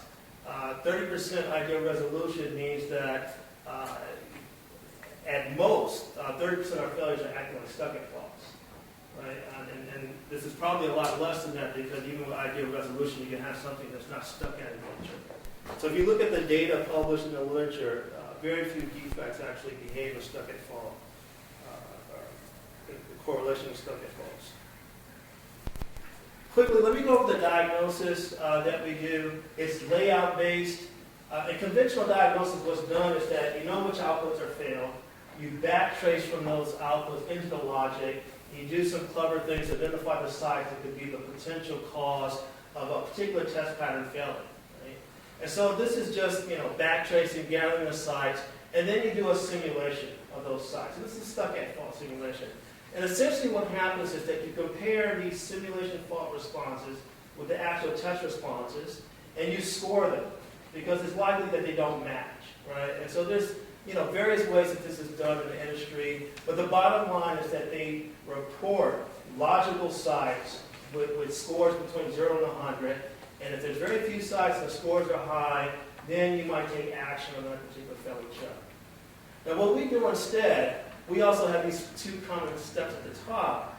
We then go to the layout. So given all those places that we suspect there's a problem, we analyze the behavior of the things that are around, physically around these sites, in order to make some deductions. Long story short, what we're able to do is actually extract a custom model of the behavior. So instead of actually looking to see if a defect behaves a prescribed fault model, we actually extract the model, a model that you can simulate, get ATPG, whatever you like. And then from that model, which is, again, from the layout, we can understand all types of things, features, locations, layers, even postulate sources or reasons why the thing might have failed, right? So we get a lot more than just location. It's actually physical location. We get the model, and we also automatically extract a layout snapshot of the failure. And this is an example of that. This is the chip from LSI, and one of the benefits of doing all this is this physical localization. So if you look at this particular chip and identify, the particular wire that failed, it actually spans a number of layers, 6 layers, right? It goes from a cell, goes up, and it comes back down to the receivers. It had 28 neighbors around it, and for us, neighbors are just wires that are in close proximity within a certain distance, right? And this is kind of a cartoon of that wire. It kind of starts off in a layer, it goes from 50 microns, and goes to another layer for 10 microns, and so on. And this is kind of a graphical representation of that.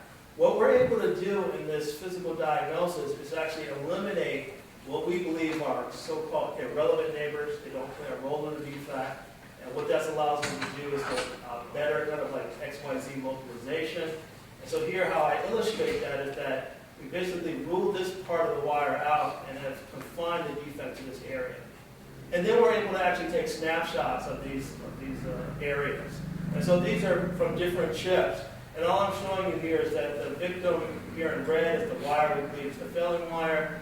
The blue wires are things that we think play a role in that failure. And then the yellow wires that are also close are so-called irrelevant wires.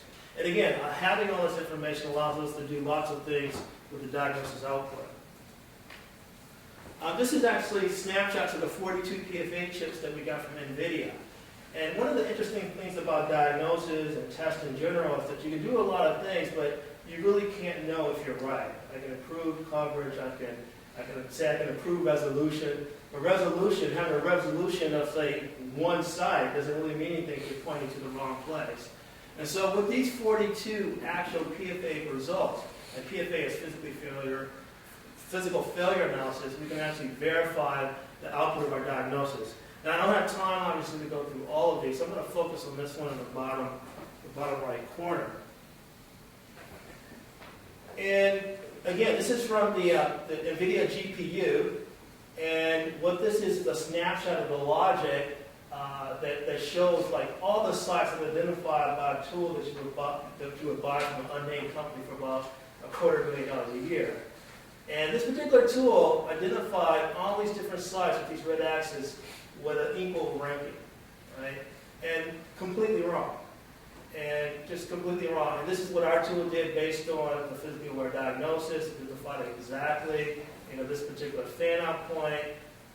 And if you looked at the model that's extracted, it actually localizes it close to the input of that gate.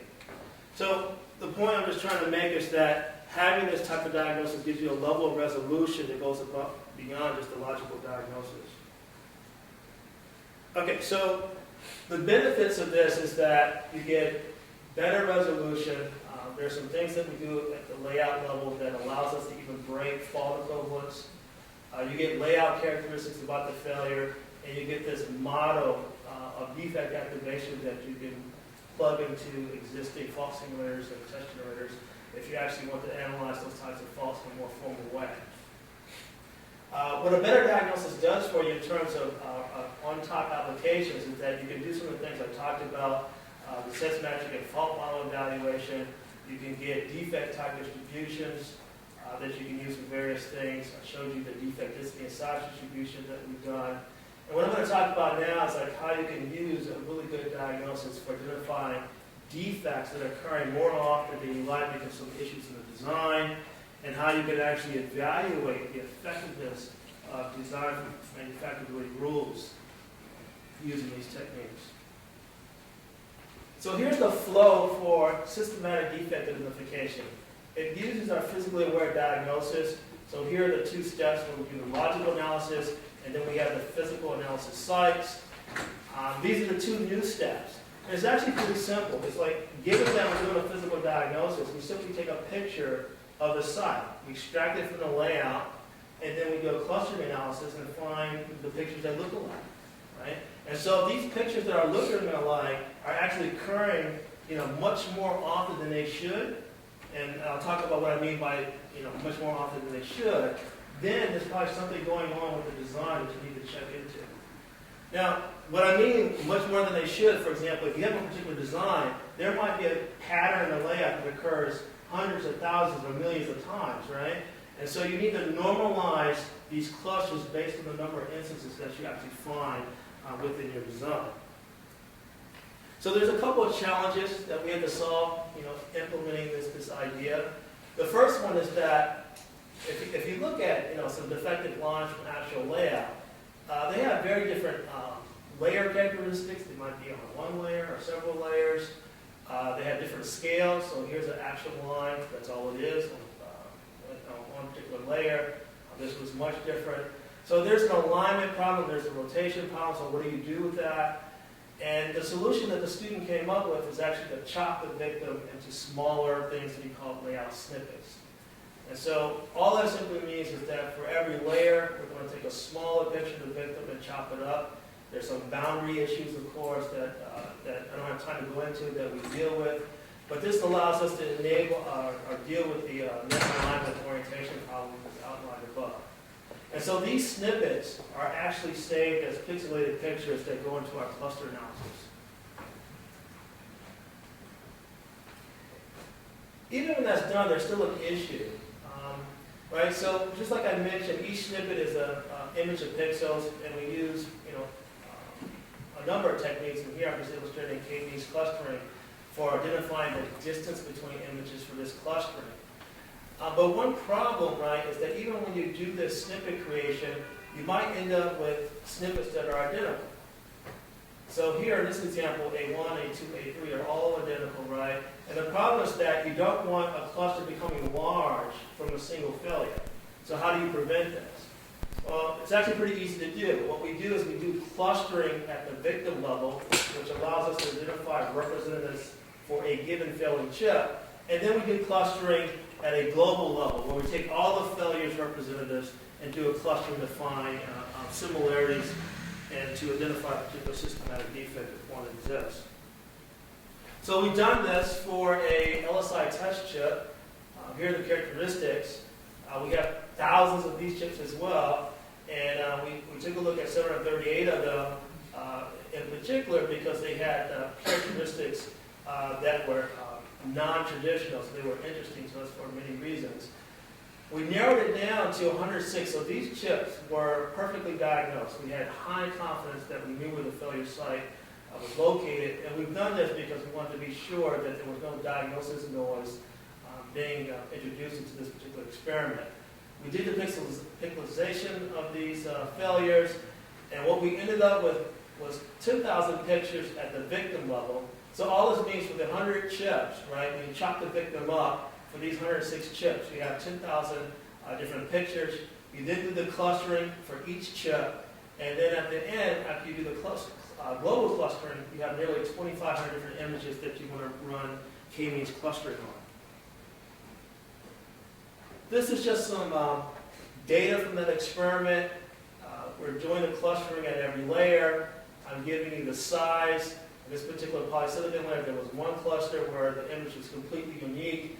There was another cluster that had 81 images, and these are kind of the average size of the clusters for every layer. And these are some example images from the clusters.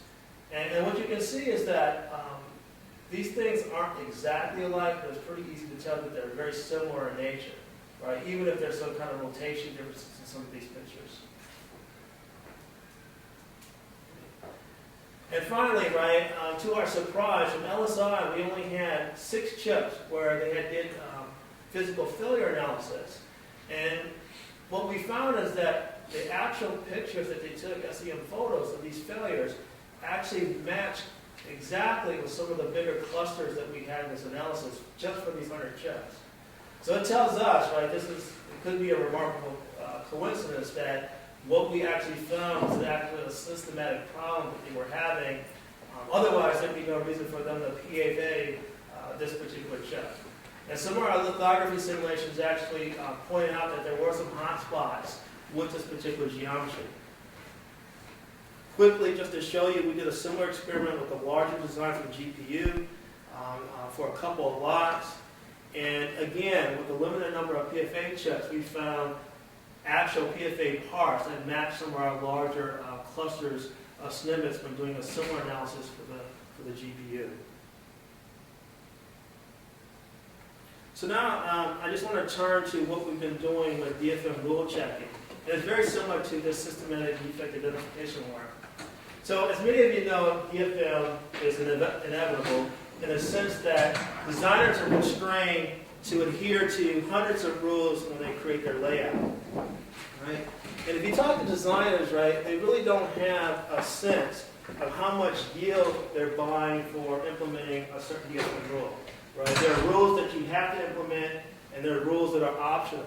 And the optional ones, right, there's no guidelines that say if you implement this rule 50%, 60%, then you'll gain this many points and yield back when you fabricate your design. So there's no real feedback for the designers to operate with. And one of the things we want to look at is this question here. If you violate the rule, right, how often does it actually lead to failure? Because these things aren't binary in nature, right? It's like if you implement the rule, there's some probability, some small probability, hopefully, that the thing will fail. If you adhere to the rule, there should be some high probability that the chip won't fail due to whatever source of the rule is targeting to protect. So we want to look at, this whole question here and try to understand what feedback can be given to the designer in order to maximize yield. All right. So the two challenges, the questions we want to answer: is a particular DFM rule useful at all? And if it is, how important is one rule compared to the other, so as a designer you can actually have priority or add priority to these rules? So as far as we know, there's no test-based approach for measuring the effectiveness of DFM for a particular IC design process combination. Our approach is actually pretty simple. It just consists of two steps. Using the technique I just talked about, we want to identify the systematic defects. Right? We then want to basically ask the question, this particular geometry is failing a lot. Is there a rule that's being applied here? If so, it's not very effective, at least for these particular instances. And if there isn't a rule, maybe a rule should be proposed to prevent these systematics from occurring if they're happening at a level that you care about in terms of how much they're affecting yield. This is the flow, and that means I'm out of time. So I only got a couple of slides left. This is the flow here. It's actually pretty simple. All we're doing is basically categorizing failures into 4 buckets. Right? So we do diagnosis on a failing chip. Right? We find a location, and we ask ourselves, the following question. Look, this location, it failed. Was there a rule applied here? Right? If it was, it goes into one bucket. Right? If there was no rule, it goes in a different bucket. We also find all the places where that rule could have been applied, and we put it in different buckets based on how many times it passed. And that's easy, right? If you produce a bunch of chips, right, you know how many chips have basically passed all the testing, and therefore were good chips. You know how many failed. And so just doing that simple multiplication, you have a number of times that this rule was actually applied and there was no failure in that location. Right? You run all this through a statistical analysis, and you can get results about the effectiveness of various rules. Right? Here's the flow for actually doing that analysis. This is standard statistics right off the shelf. I won't spend a lot of time on it. So you do an association confirmation based on those 4 bucket counts. You then want to make sure that your failures are occurring because of the rule and not because, say, a critical area for bridges or opens. And then you can do another analysis where you can actually relatively rank all these rules. So let me just skip, just in the interest of time, those 2 things to kind of show you just the results that we have for the GPU. And this is actually a very difficult experiment to do because DFM rules are very foundry proprietary. They don't want to give these things up. And NVIDIA was actually able to kind of give us some rules. Here we have rules associated with metal V enclosures and density checks. The total rule count here is given. Some rules we couldn't analyze because there were no violations of those rules. We analyzed the whole layout. That rule was adhered to in all places. So we didn't bother analyzing it due to the lack of data. And this big table here, I apologize for it not being too readable, but what it's basically telling you, in short, is that everywhere we have a yes, think of it as this rule is relevant, it's effective.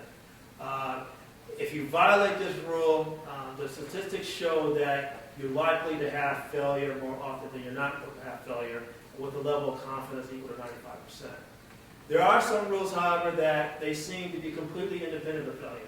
They're useless, as far as we can tell, and you can actually avoid using them. This is the same kind of data, except we adjusted for confounding variables related to critical area for opens and bridge, for all four possibilities. And this final column on the right here is basically just ranking the rules. And these kind of numbers are useful too, because as a designer, if you ask yourself, which rules do I really need to enforce, then this gives you a measure of what rules to go after. Now, the one last thing I want to say about this is that you might be thinking, if you actually followed all this, is that, how does this help an actual designer? Because I'm actually doing this analysis after the chip has been fabricated, right? So I can't turn the wheels of time backwards and actually change my DFM rule strategy. Well, it turns out there's a strategy, and actually I was talking to Global Founders about this recently, Bob Madge, where many customers are fabbing test chips that have lots of features of their lead product design. NVIDIA now does this routinely, right? Where they deploy all these rules, they get all this kind of test information back. And these test chips aren't your normal kind of PDF solutions test chips, but they're actual test chips, with the data paths and things that you find on GPUs, the scan chains and everything. And so you get this data back, you get the information about the rules, and then you can do this type of analysis that allows the final lead product to enforce or not to enforce certain rules based on this information. So just to summarize, I think this is probably well known now that there's a goldmine of information that's available from failing chips. We need to mine this information, feed it back to the manufacturers, the designers, and the test engineers in order to improve all these things. In order to do this very well, right, you need a very good diagnosis, right? So there's lots of need for resolution down to the physical level. How much data do you need? Right now, the companies collect arbitrary amounts. IBM, we talked to them, 200 bits. That's it, no more. Why 200? I don't know. Right? NVIDIA, on the other hand, they have terabytes of data that they collect. Why do they have all that data? They don't know. So there's an open question there about how much data one should collect on a failing chip. And of course, this also leads to defect identification across a volume of chips that you can use for lots of reasons. Right? So, if you have this accurate diagnosis, I talked about the different things that enables, but there's lots more things that you can do with this type of information. And with that, I'll be glad to take any questions you might have. Thank you. Thank you. So, questions? Alex? Thanks for this great talk. A couple of clarification questions. At some point I saw these bar charts that you put a couple of times on the bridging faults and the opens and these kinds of, it's not so important. I just was wondering what was going on over there, because they seem to be going all around the place independent of time. Yeah, this thing. Oh, this one here. On the right. The bottom right. Yeah, the bottom right. Yeah, so what we're doing there is basically, we're continuously running diagnosis of the failing chips. It didn't happen in real time. So LSI gave us a bunch of parts that failed. Now these parts were manufactured at different times. And essentially what I'm showing you basically is in August 2003, what were the percentage of standard cell level defects, bridge defects, and opens, right? And then over a different period of time, how did that distribution change? And so the point here is that the process is not static.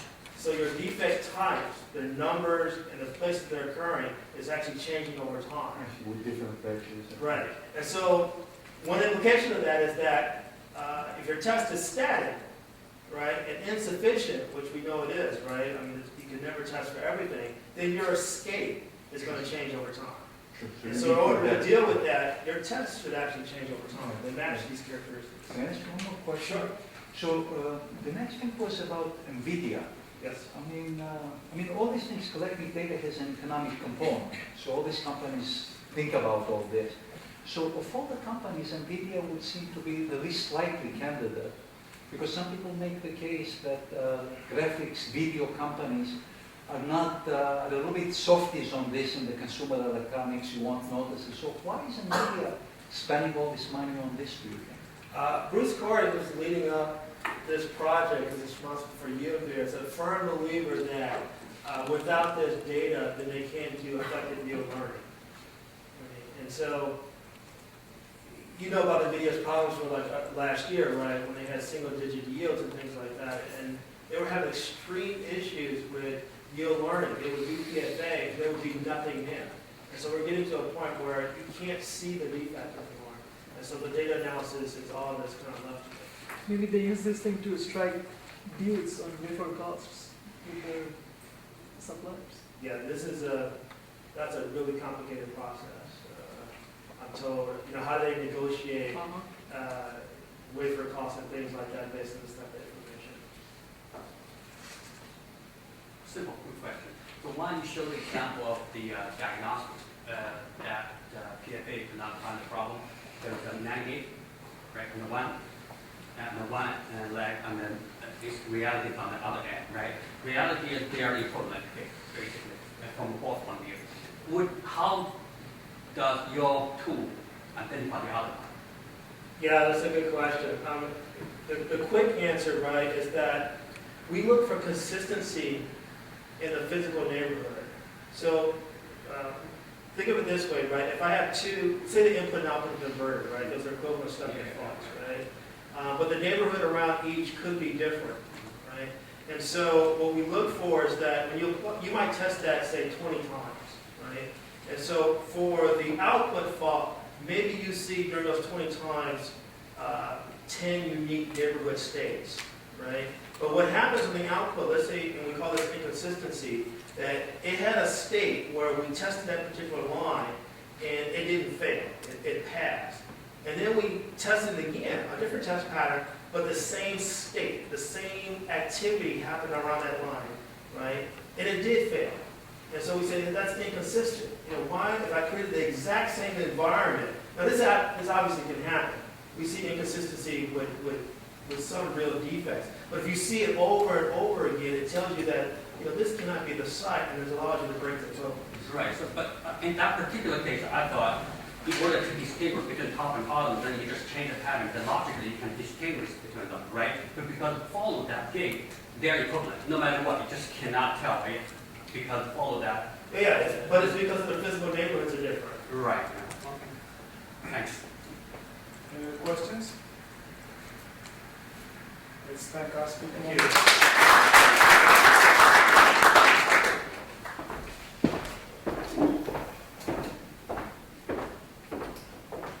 Okay, so let's proceed to the final session of the day. So in this session, we're going to discuss, we're going to think about efficient development of semiconductor ecosystem in Abu Dhabi. The session will start with a talk by Dr. Rolf Kamen.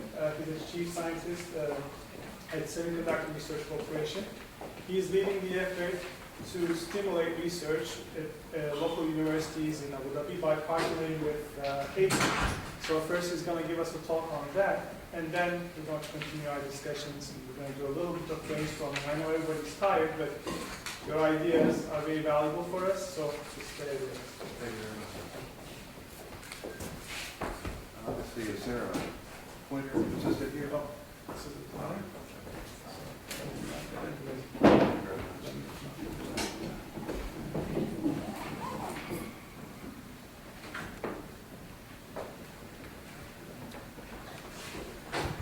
This has been a really neat experience for me. I've learned a lot today, and I guess I should start by saying now for something entirely different, because it won't be technical very much. So, yes, I'm Ralph Cavan, and I've been affiliated with the Semiconductor Research Corporation almost since its inception.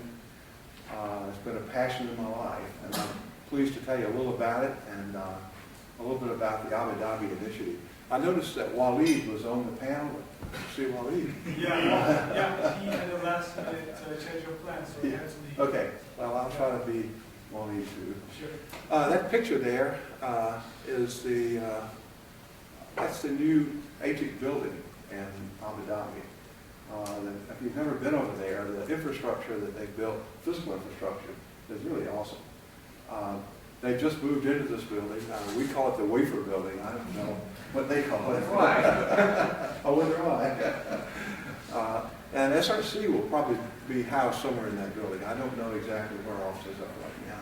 Having not been there myself, I'll find out in May. So what I want to talk about is our university research initiative with ATIC. ATIC stands for the Advanced Technology Investment Corporation.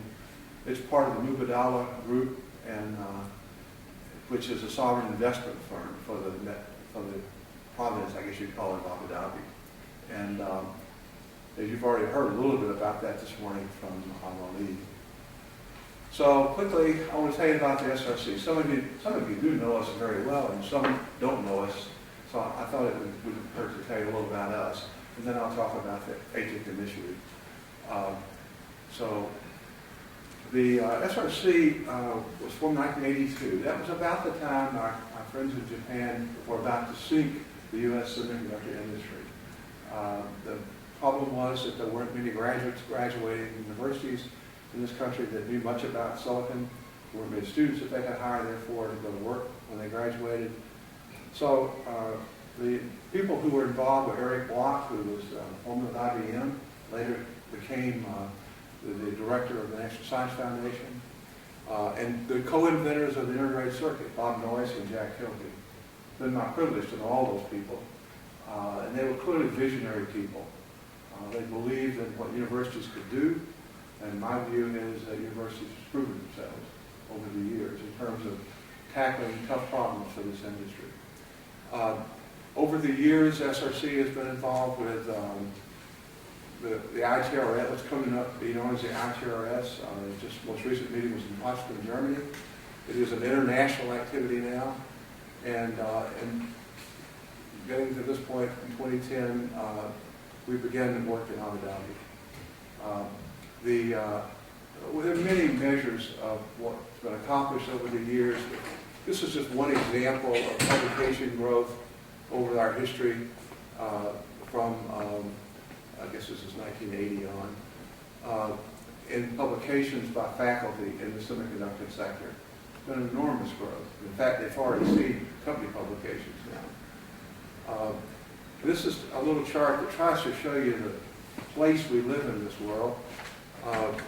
The SRC's focus is a little bit on exploratory research, pathfinding research, trying to find ways to get to solutions, sustaining, how do we move the next step, transitioning. It's really important to the consortium for the results that come out of the universities to be used by industry. The industry places value on that, so if we aren't generating results our members care about, we don't have members very long. And of course, the application side, we don't do much because that's our company's business. We try very hard to do pre-competitive research, work that precedes what members would be doing. This is our current picture of the SRC. The global research collaboration, which is where ATIC is now involved. There are other programs that the SRC manages right now. The Focus Center Research Program, that's co-funded with DARPA, and it's kind of positioned toward the end of the roadmap, the end of scaling as we perceive it. And then the Nano Electronics Research Initiative, once we decided there could be an end to our scaling, our ability to keep shrinking features, decided we ought to think about what to do next. This industry has, I think, thrived on the fact that it can offer its customers more value per dollar in terms of functionality. So they don't want to give that up. They would like to be able to keep doing that. And then we have some new initiatives. The Energy Research Initiative is a photovoltaic, smart grid kind of activity that's just been on for around this year. And a lot of these companies are international companies. And the Education Alliance, which is it's a not-for-profit, it's a little different tax structure. basically enables people to give grants to it, which it then administers in support primarily of undergraduate students. We do support fellows as well, but what's remarkable about the undergraduate students is we engage them in our research program. So undergraduate fellow is identified, and then we try to get them involved in research. And this past year at our student conference, TechCon, we had a session for the undergraduates, and it was just awesome what these kids could do. It's amazing when challenged how young people will respond. And so this is a program I hope we can grow, because it becomes a feeder for the graduate program and also for the companies. So anyway, these are the major programs of the SRC. I will mainly be talking about this part of it because that's where ATIC is a member. This is the international piece of SRC. These other programs, these two in particular, tend to be U.S. only, mainly because of the sponsorship. So there's a lot of numbers. If you're looking over our history, accomplishments and the like, probably in terms of funding, total funding, depending on how you count it, but well over $1 billion has been spent by SRC in support of university research since our inception. Mega numbers of contracts. We probably have over 8,000 graduates now. Almost everywhere I go in the world, I find SRC former students. Found them in Abu Dhabi. These young people are making a difference in the world, and we're quite proud of them. I've been an educator myself, identify very much with the accomplishments of the young people that we've supported. Most of these are PhD students, by the way, probably at least 2/3 of them are. And a lot of universities have been involved, lots of reports, and deliverables, and patents, and whatnot, tools, and a lot of different tasks have been funded over our history. So we've been pretty busy. This is a list of the current universities in the Global Research Program. There are 115, I think, of which 23 are outside the United States. About the year 2000, SRC began to do work in universities outside the United States. We've been doing now for 11 years. This has been a remarkable experience because what we found is there are smart people everywhere. And so we have been able to identify researchers, faculty, and students in other parts of the world who make really substantial contributions to our research program. This, of course, this list varies from month to month. Contracts end, new ones begin, so this is a snapshot. This is a set of countries we've worked in outside the United States since 2000. It's just sort of a list. Probably about 10% of our budget now, the GRC budget, is spent each year outside the U.S. And the UAE is this here, and we've begun to work with these folks, mainly through ATIC, but in fact we have grants in the UAE already that don't relate to the ATIC initiative. So a little bit about the partnership. This is maybe a little duplication of the chart that was used earlier today, but it's about an 85% owner of Global Foundries. And Global Foundries is a worldwide operation. I don't have a chart for that, but as you may know, Chartered Semiconductor out of Singapore is now part of Global Foundries, as well as the Dresden operation, and there's a New York operation, and I think operations in China and other places. But they are truly global. And also they own about 20% of AMD at the current time. And Global Foundries is, as I said, operated. ATIC is interested in working with SRC, I think, for one reason. They're going to need talented people and good ideas to compete. And they would very much like to see those come out of research programs that we and the SRC sponsor. So that, I think, is it's a very simple motive. So what is our goal? In Abu Dhabi, we want to form a world-class university research center. I emphasize world-class. We're only interested in doing really leading-edge, push the frontiers kind of research at SRC. And we will probably have our first offshore office. SRC has always had a small group of people, about 40 in general. We are operating total cost of operation of 13 cents on the dollar. So for every industry dollar we get, 13 cents is spent to buy me airplane tickets, and the rest is spent to universities. So we try to be like United Way in terms of operating costs. And so the University Research Center that we're organizing will have exploratory research for longer-term technologies. And we would like very much to make this an international program in scope because we think that only by competing worldwide do you really grow. You have to be good. And I think that's what the folks at ATIC want. Certainly that's what we want. So what have we done? A lot, actually. I've been going to Abu Dhabi about 2 weeks a month now for several months. I'm getting worn out. But it's been very, very good. I've enjoyed it in many ways. We've been looking at the courses that are offered by the universities there in the semiconductor area, publications. We've actually gone and used the Web of Science to track the citation counts and things like that for faculty who are associated with these universities. We've looked at the laboratory capabilities of universities. I've given lectures on how to get involved with SRC to the faculty, many other things. And the universities we've been involved with are NYU Abu Dhabi, American University at Sharjah, which by the way has one of the most beautiful campuses. And it's gorgeous. It was designed by the Sheikh for Sharjah, who is apparently a brilliant fellow. And the campus is just gorgeous. It is an amazing place. I asked him if he wanted to mess it up with a semiconductor lab. It's so beautiful. He said he'd consider it, the president did. Anyway, Khalifa University, Masdar Institute, and others. And as I've already indicated, I've been spending about half time working there in the last several months. We formed an industry technical advisory board for this initiative with people representing member companies like Intel and IBM and Global Foundries and all these guys. And we issued a solicitation in low power ICs to the universities over there a few months ago.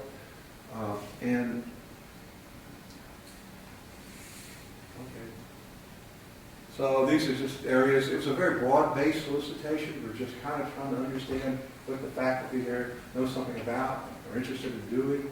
But the general areas of emphasis on low energy systems. We believe that's a very important area in the future for lots of reasons.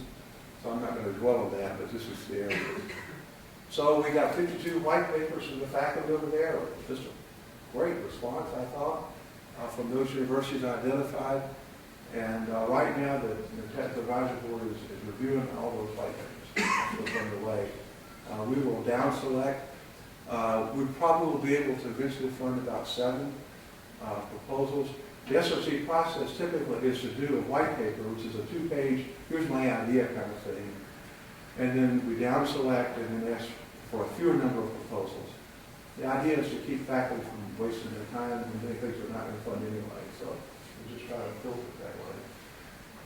Hopefully I'll have a start in the fall of 2011. I don't see why not. Looking ahead, we at ATIC are currently engaged in negotiations on what to do in year 2 and beyond. Some of the things we'd like to do at SRC is to take the project we've already are funding and continue those. We typically run 3-year contracts with SRC. The reason is PhD programs take quite a while. 3 years is a compromise. Some PhD programs take longer, actually. And we would like to expand our work in low power. We also would like to launch a new major initiative over there in 2012, and an area yet to be identified. As I said earlier, we're in discussions right now with the folks at ATIC, and hopefully by the end of May we'll have a better sense of where we're going. So that concludes my talk. I hope it's Thank you very much.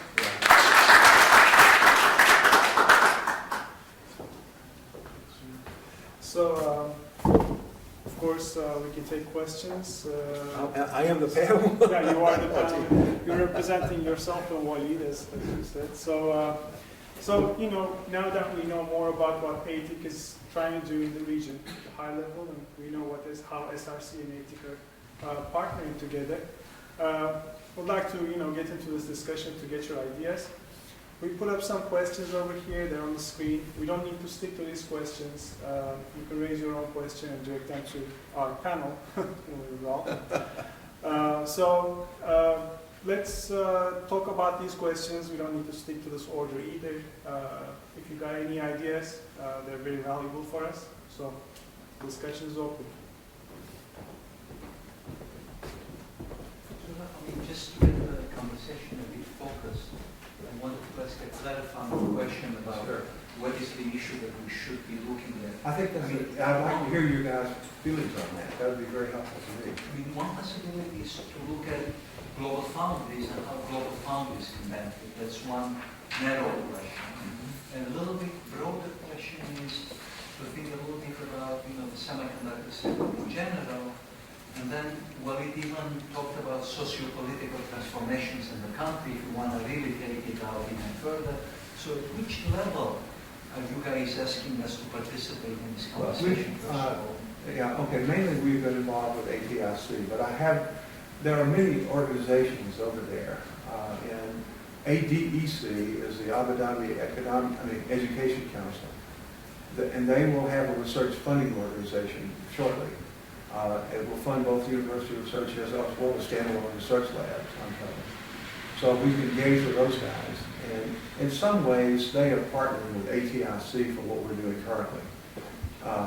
Also, I've had discussions with the Technology Development Council, I believe they're called, which is more or less at the chief level, at the ruling level of the country.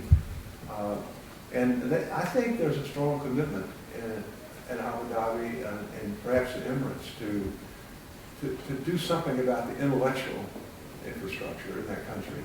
They've built a marvelous physical infrastructure, but I think they see the future as more than just that. And so, we've kind of been engaged at all levels, but primarily with ATIC. ATIC is very focused on their mission of making the global foundry a successful activity, and they need good people to do that. I think that's the bottom line. And I think they're hiring quite a few this year. I don't know the numbers, but so I don't know if may not have helped you, Alex, but that's what I know. I mean, I guess just to follow up for one more, and then maybe we should open it up. Yeah. I mean, obviously part of the question is to get more of the expatriates from different parts of the world to come and be focused in the Abu Dhabi environment and build up some of those issues. Yes. Now, one perhaps comparison point is expatriate communities have been always there, but they have been sort of more or less defining themselves as transients. I mean, where you come for a few years and then I think that's true. So you want to change that, and I guess this is one of the big issues confronting what's going on over there. I think you're right. They're apparently, I can't speak for them, but let me first say, I can only give you impressions. I can't tell you much more than that. But what I can say is that I believe they are committed to change. Waleed told me earlier that there's a move afoot to make it much easier for expatriates to become green card holders, essentially, in the country. And I think that's a step in the right direction. Another interesting social thing I've observed, I was talking to the provost at one of the universities there, and I asked him about his best students. I said, we're really interested in your best students because those are people we like to get involved in our field. And I said, who are these people? And he said, well, 3 out of 4 are women. Really interesting. Because the women students apparently see this as an avenue they can follow. And they're very good. I happen to be working with one NYUAD lady, and she's actually the person at ATIC I work with, Sarah Sharaf. And she's just really bright.